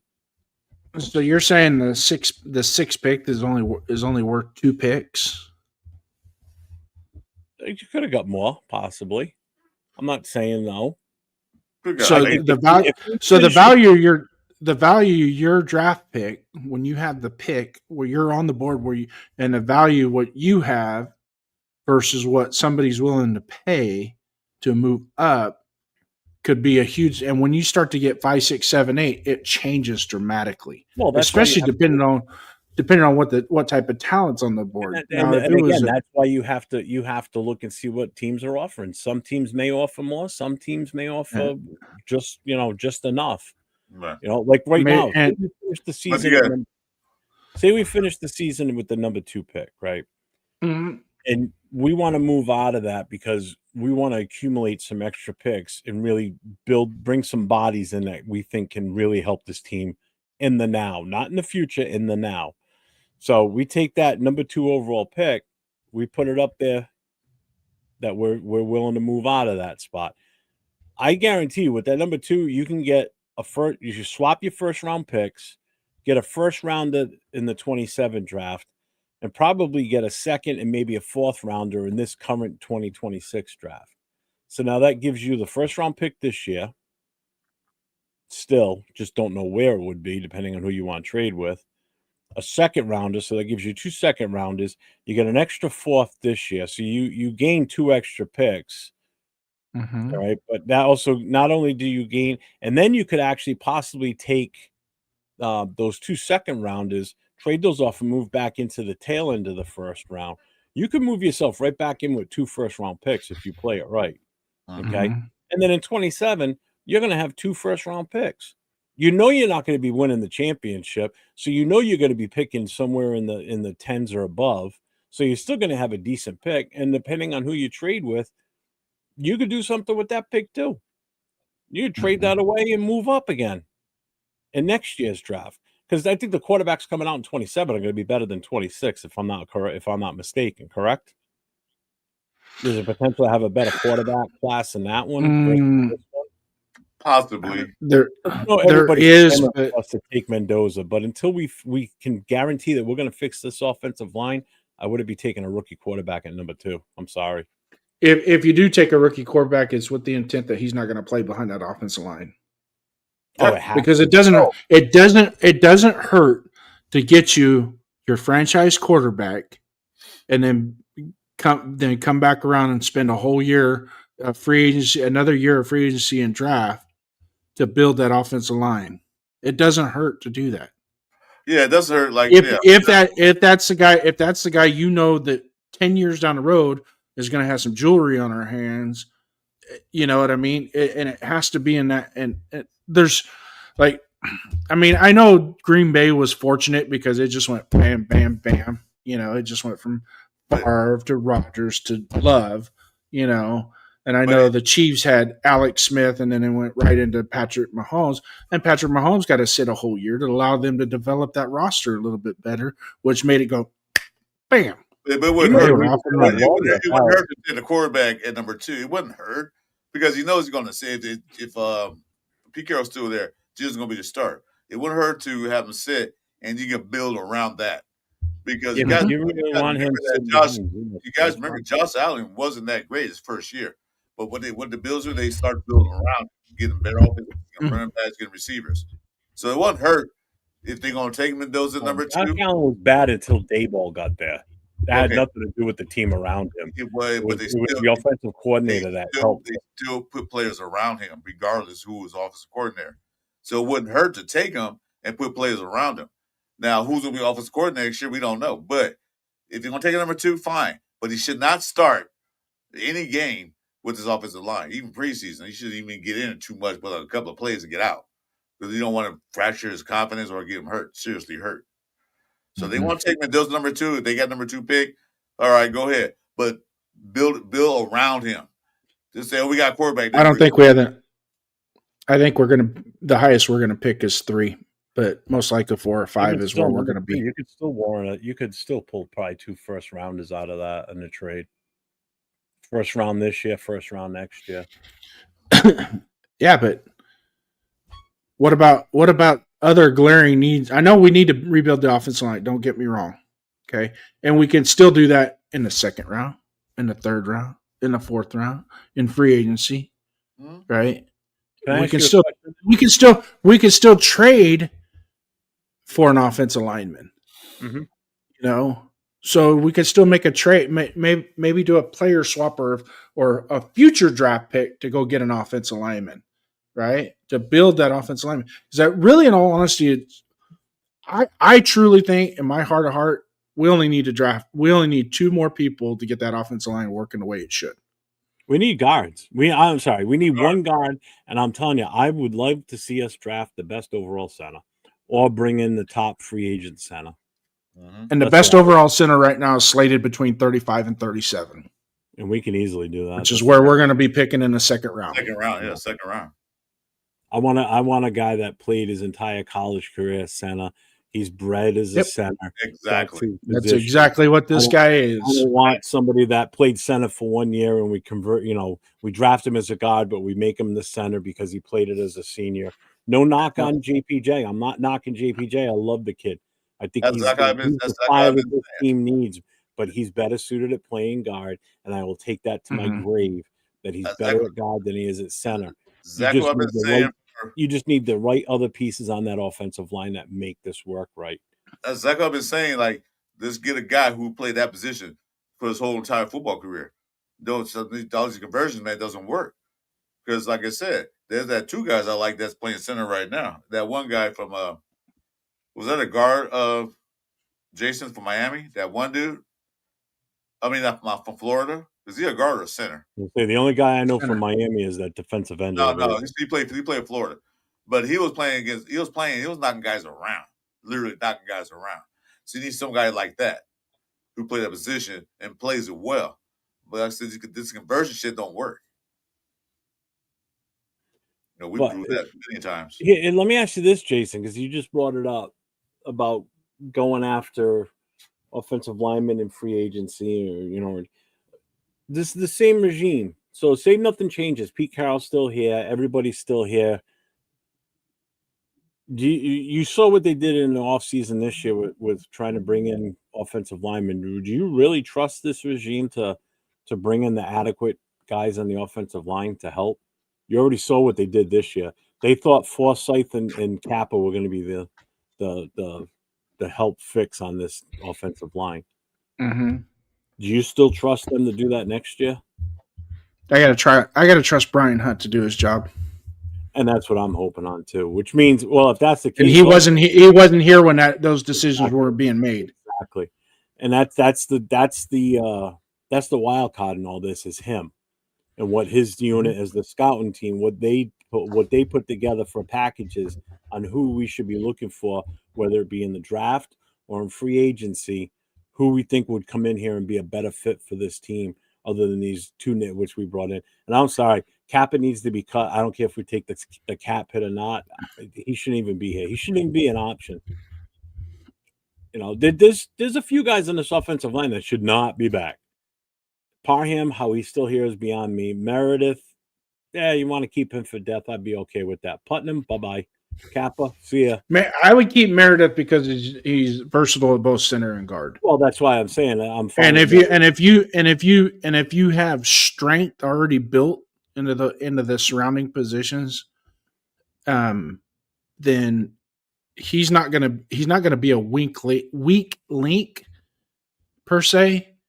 You know, so if you have let's say you have JPJ at right guard, and we go out and we get a badass to play left guard to replace Parham, right? So you got two guys, and then I would also look into getting a badass tackle. Okay. And so if I'm going to move back, if I'm going to skip the quarterback, I'm going to skip that quarterback thing, and I want to draft for need, then I'm going to trade. The farthest I'm going to go back is to 6 or 7, and hopefully Fanu from Utah is still there. Okay. And then now and he's primarily a right tackle. Okay. Plays right tackle. If he played right tackle in college, that's what he's going to play in the pros. Okay. Sorry. We're not going to try and develop him to be a left tackle. No. Quit doing that shit. Okay. If the guy is good at his position, coming out of college, and you draft and he's worth drafting, you play him at that position. Period. The end. Quit trying to experiment just because it's happened in the past. You know, you take a guy that was a fullback and make him a tight end, and he's all of a sudden all-world Hall of Fame. Okay, great.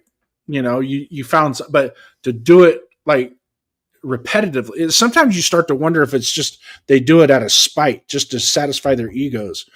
You know, like, I'm going to draft this quarterback in the 6th round, and we're going to make him a wide receiver, and you guys are going to watch, and we're going to look like, and then come cut day, he's cut.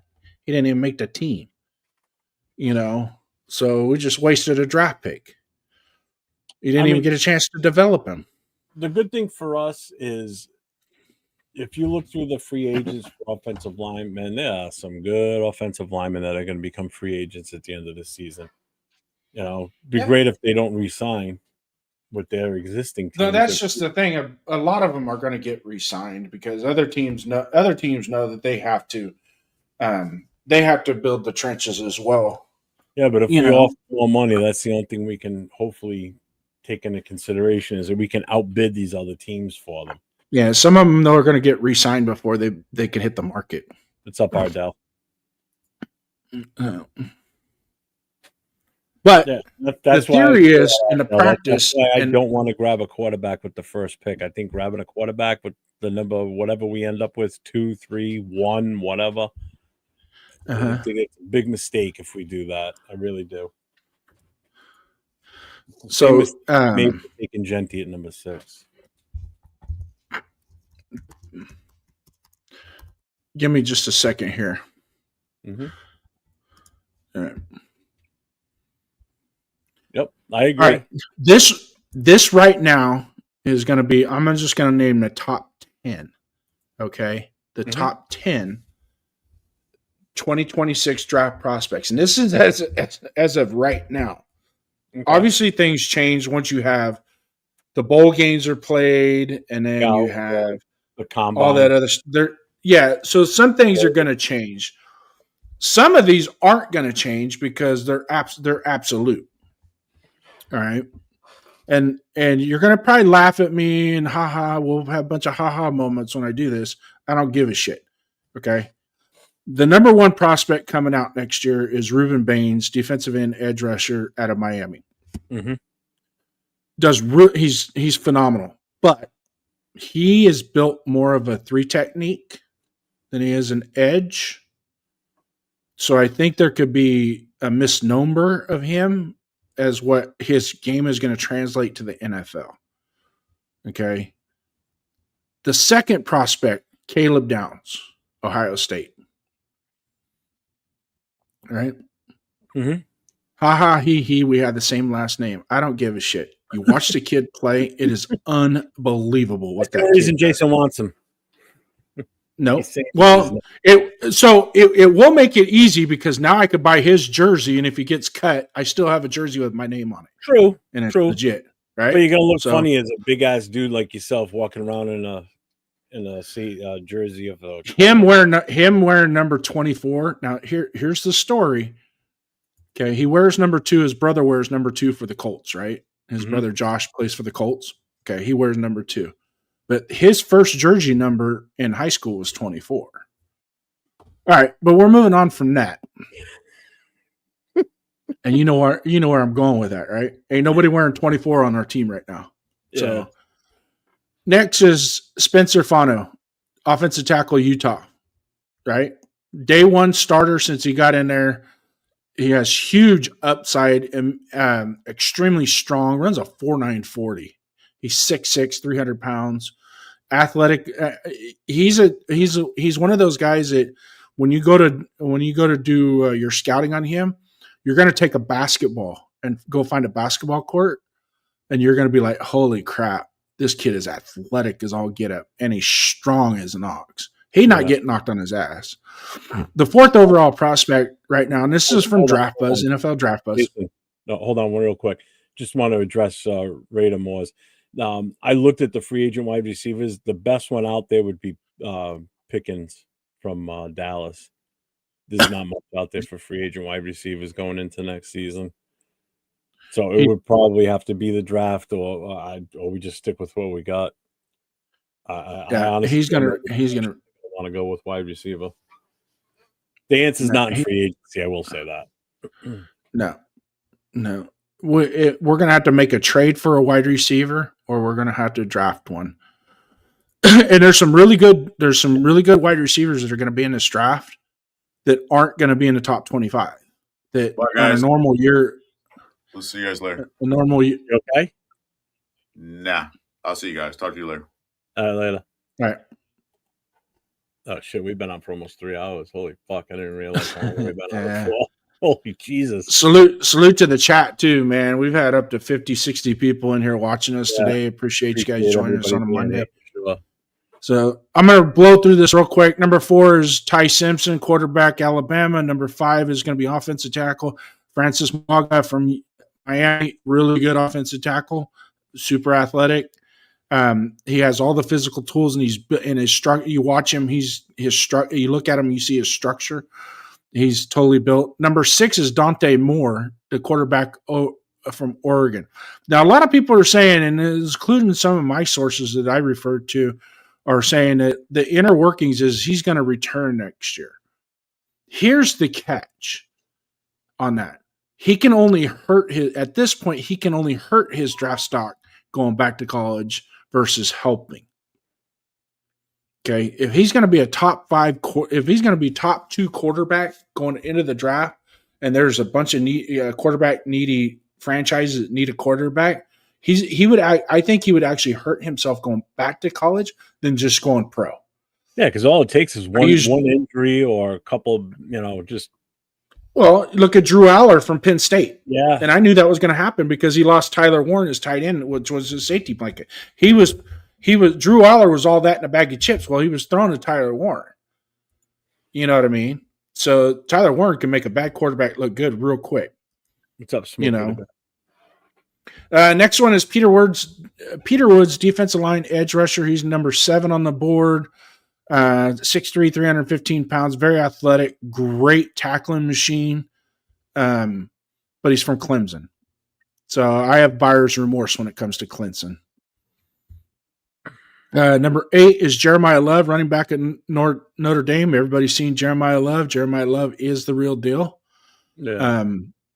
And he'll probably be a yeah, we won't be drafting a running back, not in the first round. We might get one in the third or fourth round because we're going to need another running back. Yeah. Number 9 is defensive end edge rusher from Auburn is Keldrick Falk. He's a guy that you could bring in and actually really help and solidify your defense. But he's at number 9, so he's behind us in the draft. So I'm not worried too much about him. And then the first wide receiver is number 11 is Jordan Tyson, from a wide receiver from Arizona State, who's a super legit wide receiver. Only thing is he runs a 4.5 40. So he's a little tick on the slower side, but he's very crafty with his route running, and he's got good hands. Got really good hands. So just kind of going over all that. And the reason why I say if we're going to do straight best player available and Caleb Downs is there at number 4, you got to take him, man. I'm telling you got to take it. And I'm not saying it. You can laugh and giggle because we have the same last name all you want. But that kid right now today, he'd be a Pro Bowl caliber safety on any NFL team. That's how good he is. Believe you. And we talk leadership, right? Yeah. He's a leader. He is a leader. So that being said, the quarterback thing is I still think Mendoza's higher than Simpson. It's a toss up between him and Moore. Moore really has impressed me the last couple of games. But Mendoza, I mean, come on, man. You go 22 of 24 for 299 yards and 4 touchdowns in a game. I don't care who. That's legit. That's legit. I mean, bum. Huh? He's a bum. Yeah. I'm just saying that because I know Ray Paul's still listening, and he's like, no, it's Mendoza or nothing. That's just his attitude. Is just nah. That is don't sell yourself or nobody else. As a Raider fan, we cannot settle on one person because this is going to have to be something where it's going to be our future, right? And look at the last 2 quarterbacks that caught all the hay and all the hype, right? Was CJ Stroud and Jaden Daniels. They're not really doing as good, as what people would, and you could say they're getting hurt. Well, that's one of the things is very, very important of a franchise quarterback is availability. Yep. So if you're getting hurt, Jackson Dart, love the guy. He's a great quarterback, but man, the way he scrambles and runs and NFL is not for long when you do that. So, but yes, do we need if a franchise quarterback falls to us where we're at and it's a hit, then yeah, we take them. So is it and then we can address our going to come out this year, you think? I think Mendoza's more of a sure bet than what Dante Moore is. Okay. Just from what I'm hearing in the college buzz world, I think he's leaning more towards it. Now, it has a lot to do with how much success they have going forward in the play. Indiana has in the playoffs and things like that. Because he's the type of guy that he might want to run it back again with his teammates versus thinking of himself, but doing it more so for his teammates. Because sometimes you build that chemistry with your teammates and stuff. It's hard to let go, So it might be one of those deals where he's, you know what, I'm okay. I'm going to go in the NFL anyway. So yeah, but I truly think I if your agent comes to you and says, "Hey, you're slotted top 5 pick going in the NFL right now, what do you want to do?" And it's like, or it's not. It wouldn't be an agent because that'd be illegal. It'd be breaking the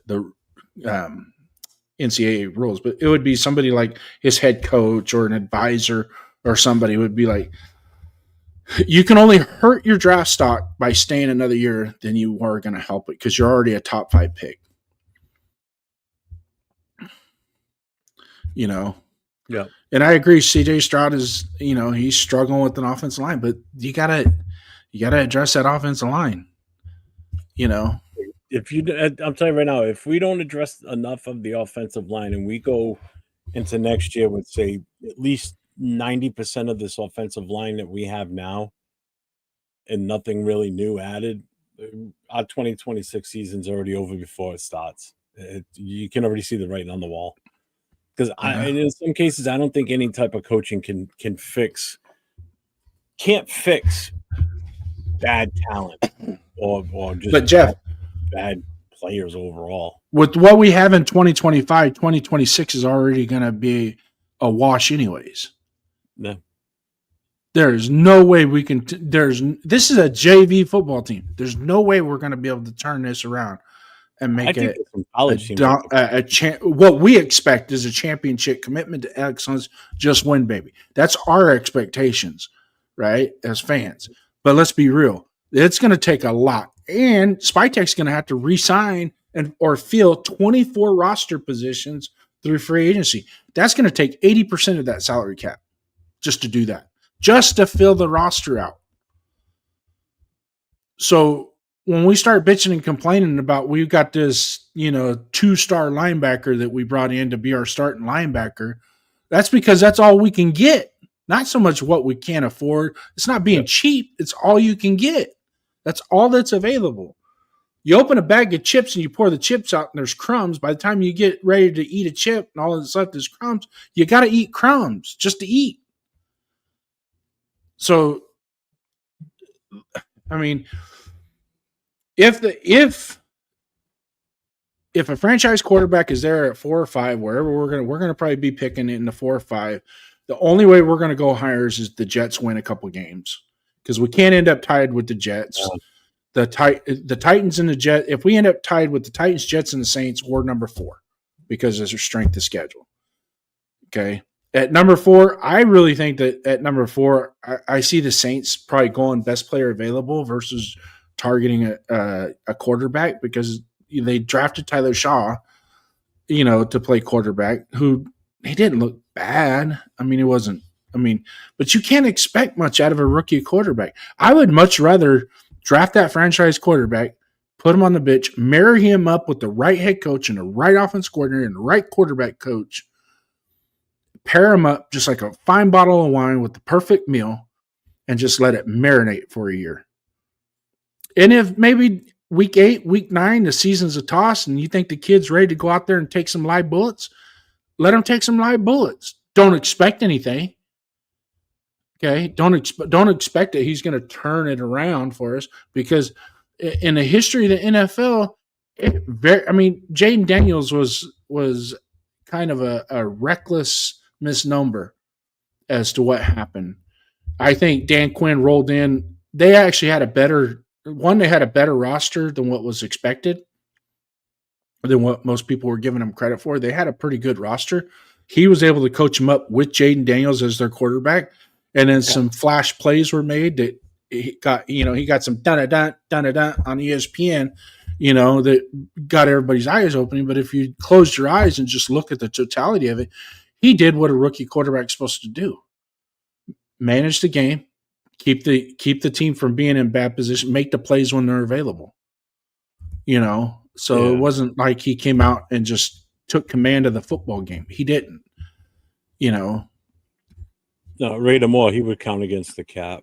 What was it, $8 million? I think we said it would be, right? Who's that? If we would have cut ties with Gino.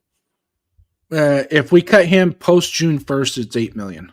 Yeah, if we cut him which means it's $8 million. Yeah, so we would Most likely, I think after the start of the league year, you can cut them post June 1st, designate them post June 1st. Excuse me. So what I'm saying is, if we would have just cut him right now, we'd what would we'd put it on the hook for $18.5 million next year. But if we do it for post June 1st, it would only be an $8 million. Yeah. Yeah, so that's a $10 million swing. Yeah, I think which means that extra $10 million, that you would save on your salary cap, you won't be able to spend that until after June 1st. So I guess it's pick your poison then. Mm-hmm. You know, can we get rid of him now? I don't think it would hurt. I don't think it would hurt. I'm curious to see what's going to happen in the back room. If because right now, yesterday's game, AOC was in there as the third string quarterback, mm-hmm. And Pickett was number 2. I'm curious to see if that flip flops this week. If AOC 12 ends up being the backup and Pickett flips to number 3. Yeah. I don't think depends on how much. I'm curious to see what's going to happen. Like AOC 12 going to start over Gino. That ain't going to happen. As long as Pete, I don't see that happening. It depends on how much autonomy that Olsen's going to have set in the roster. And that's you just hit the nail right on the head. That's how much control are they giving him? I know he's the interim head offensive coordinator, but how much overall control are they giving him with this roster on the offense? You know, are they going to let him make changes? Like, are they going to let him say, hey, listen, I think if we're going to run this type of system or if we're going to run these plays, you know, O'Connell might be the better option versus Gino, you know, or Gino's the better option. So we're just going to keep with him because what we want to run requires a quarterback of his talent. You know, that's what it's going to come down to is if he can make those changes, you know, can he instill with Pete Carroll that, hey, let's get Rodgers and let's get, you know, Grant out there and let's see what these guys can do. You know, is he the guy that's going to hopefully bring these two into the fold to get them some playing time? You know, is it a simple fix? Like, not a simple fix. Sorry, take that back. Is it as simple as letting them, you know, him talking to Pete and allowing them to play? Because they got to play. They have to get in the game at some point this season to truly see what these guys do in game time decisions. Because other than that, all you're seeing is the little bit of preseason, and then you got to wait till OTAs next year and then training camp.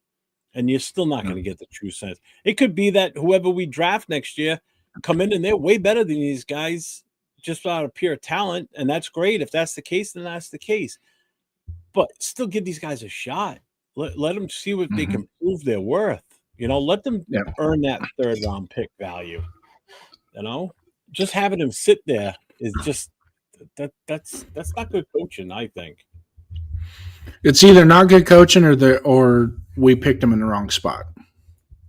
And I think that's what ultimately is going to come down to. I think that's when you pick somebody of their caliber in the third round, you're expecting those guys to be early contributors to the season, not sitting here towards the end of the season still haven't even touched the fucking grass. Yeah. You know. See, I don't think Caleb was a reach where we picked him at 98. I don't think that was a reach, but the Grant at 99, I think, was a little bit of a reach. No, I agree, and I think Caleb Rogers was definitely the better of the two. I think he went right where he kind of should have been. Yeah. But you know, that also same thing goes for Betch. You know, our second overall pick, and he's barely even played.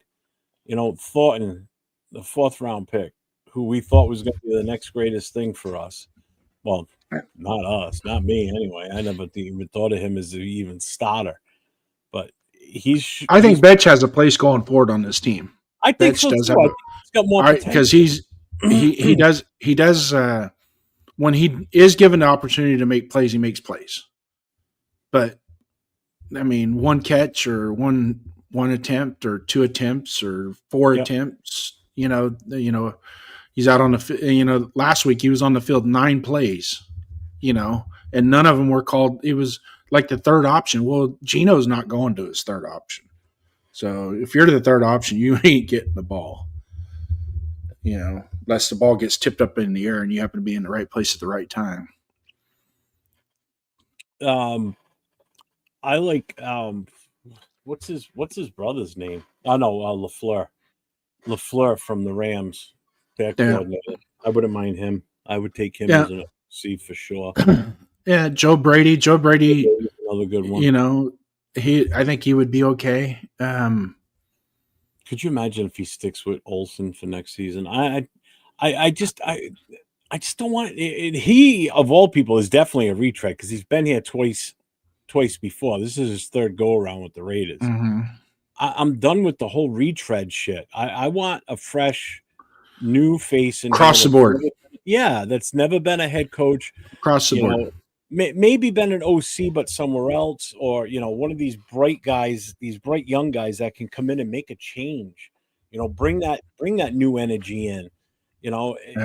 Instead of bringing in these old rehashed coaches, like McDaniels and then Pete Carroll and AP kind of was that guy.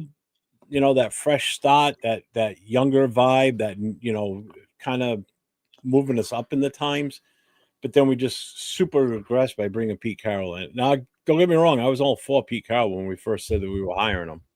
But yeah, I still like Pete Carroll. I just don't think too, he's doing a good. I don't think he's doing a good job. I think interpersonal relationships has been his biggest. It's not so much the coaching in and of itself. I really truly believe his interpersonal relationship with some of the players is what's causing this descent. Because when it comes to the X's and O's and strategy, he's right up there with the tops. But interpersonal relationships have a lot to do with that. Was Bill Belichick's downfall after Brady left. Yeah, it was my whistle's bigger. My whistle's the biggest whistle in this room. But he's very friendly to the players he likes, like the really good players. Except for Brady. Him and Brady didn't. People have this misconception that they were best buddies. They weren't that friendly with each other. There was towards the end it started to get a little chippy. So I think we're gonna get ready to call it here. You got any final thoughts on everything that went down this weekend and going forward? No, you know what? To be quite honest with you, Jeff, it kind of played out like I expected. However, I still thought that they would have been in a position to win the game at the end of the game and kind of make it somewhat competitive. But whenever you go in against another 2-8, you're 2-8, the other team's 2-8, nobody's expecting a championship caliber football game. Nobody. I thought it was just going to be a defensive battle. But at least with 8 minutes to go, we're down by a score or we're up by a score, type thing. Yeah, and make it look like you care. That absolutely, the way they played yesterday, it absolutely like they didn't care. Oh, they totally didn't. You could see it in their faces and just their effort on the field. It was a I don't give a fuck type game. That's how it felt to me anyway. That's the U-Haul. It was a U-Haul game. Yeah. And we got seven. We got how many more games we got left? We got 6 more games left. Shit. 6 or 7, right? What are we at now? 6. 9, we played 11. 6 games. Yeah. Or 2-9. God, that is so bad. 2-9. Yeah, we're gonna be 2-15. I don't see us. P7. But yeah, if we go 3-14, it better be the last game of the season. And that's what I was just gonna say because it was gonna tie in what Raider Moore's post here. He goes, I was just invited to week 18 versus KC. If it's a win, I'll go home for game for KC. I want the QB. Greg thinks will give us the best chance. Yeah, if we're gonna win one more game this season, I hope it's that one. And I hope it's a stipulation where if the Chiefs win, they're in the playoffs. But if we beat them, they get knocked out of the playoffs. Because that would just be, if that's our only division win this season, great. We still got to play the Broncos and the Chargers one more time. We got the Chargers this weekend. That would just be awesome that we knocked the Chiefs out of the playoffs. I mean, that nothing better than watching Mahomes, have to get back on the plane back to KC and cry because, hey, that's the end of your season, buddy. No Super Bowl for you, bitch. Our preseason predictions, I was at 6 to 8 wins, but I said week 17. We play the Chiefs, and the Chiefs are in line. Bob Levy. He just turned 100 at the Pro Football Hall of Fame. They sang happy birthday to him. Hey, SoCal Sal, what's up, brother? You're in just in What's time. up, SoCal? No. Yeah. We were up to almost 60 people in the chat. We're at 35 now. Once again, thank you guys so much for coming in and joining us on this Monday morning. Definitely. I normally am not on Monday Morning Quarterback. It's usually Bill and Ted. But I asked to come in this weekend. It's part of the 401 Raider Jeff Productions franchise. I am a paid employee of the company, so I thought I'd ask if I can volunteer on my day off to come in and assist. Right, And the boss was gracious enough to let me in, and I appreciate that. You're a dick. Yeah, he is 100 years old, man. He doesn't look it either. I'll tell you one thing: for 100 years old, man, he looks damn good for 100 still. Mm-hmm. That's like goddamn. I didn't realize he was that old till the Hall of Fame ceremony. Yeah. I was like, holy shit. So, all right. I will be on tomorrow night with the Most Notorious Podcast. Myself, Raider, Will, Leo, and James discussing Black Hole things going on with chapters and events. We will talk yesterday's game for sure. Wednesday night, the Raider Connection, myself, Leo, Jay from Just Raiders Baby, LV Raider 10 will be on Wednesday night, 9 o'clock Eastern time, 6 o'clock Pacific. You might want to tune in for that one or you should tune in for that one because we're going to have something a little bit special we're going to be doing on the show. So you don't want to miss that one. So it's going to be fun, but it's also going to be aggravating, but it'll be fun. You don't want to miss it. And Thursday, there is no Raiders Coast to Coast because it's Thanksgiving. So, and everybody's going to be lit on tryptophan. Yeah. I don't know. Coast to coast. Huh? Yeah, turpentine. Yeah, everybody's tripped out on turpentine. That's what my kids used to say when they were little. It's tryptophan. Bill and Ted's Excellent Adventures is Crystal pissed. I don't know what's up with Chris. I don't know if he's not feeling good or what's going on, but he probably got yelled at. Bill said he's glad you're on, Jason. Friday night is still a go for the live mic drop. Make sure tomorrow night you check out Chris's channel. He's on the Cover 3 with Raider Nation Jason, Chris for Raiders, and Chewy's News and Sports podcast. So make sure you guys tune in for that tomorrow night. I believe they go on at 9 p.m. Eastern, 6 Pacific. So make sure that's why you have to have your notifications on. So make sure hit that bell, subscribe. Go to Chris's channel, hit the notification, hit the subscribe, hit the thumbs up for today. Do the same for Jason's channel. It's Raiders First. Raiders First Downs. Make sure you go over to his channel. Do the same. Hit the sub, hit the like, hit the notification. Because he doesn't really come on set shows except for Friday night. But sometimes he will pop in on a live here and there. So you want to have those notifications on because he brings a wealth of knowledge to the shows. And I love having him on, and I love doing that. Primarily Saturday nights. Yeah. Primarily Saturday nights with the Raiders Last Call podcast, where we preview and review. A lot of the review is regurgitated information throughout the previous 6 days, but we do like to dig into the preview of the game that follows the next day. Also, we like to bring in a little extra content. Jeff likes to do his trivia questions, which I don't know why you do trivia anyways, but it's fun. Yeah, he likes to do his trivia, and we have a little bit of fun towards the end and bring in the dialogue with the chat. I have to apologize. I haven't really been bringing much of the dialogue, Jeff, with the chat, but I've been kind of standing back today. Normally today is not I'm not on Monday Morning Quarterback, so I'm kind of trying to step back and just help you guys out a little bit. He's like a fixture in a room. He's just taking up space. I could take up a lot of space too, let me tell you. I know, that's why I said that.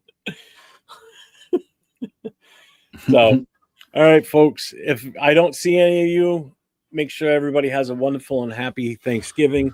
Enjoy your time with the family. Stay safe over the holidays. Anybody that's traveling out of town, make sure you be vigilant, check your surroundings, and stay safe no matter where you go. And guess what? Go Raiders. Go Raiders.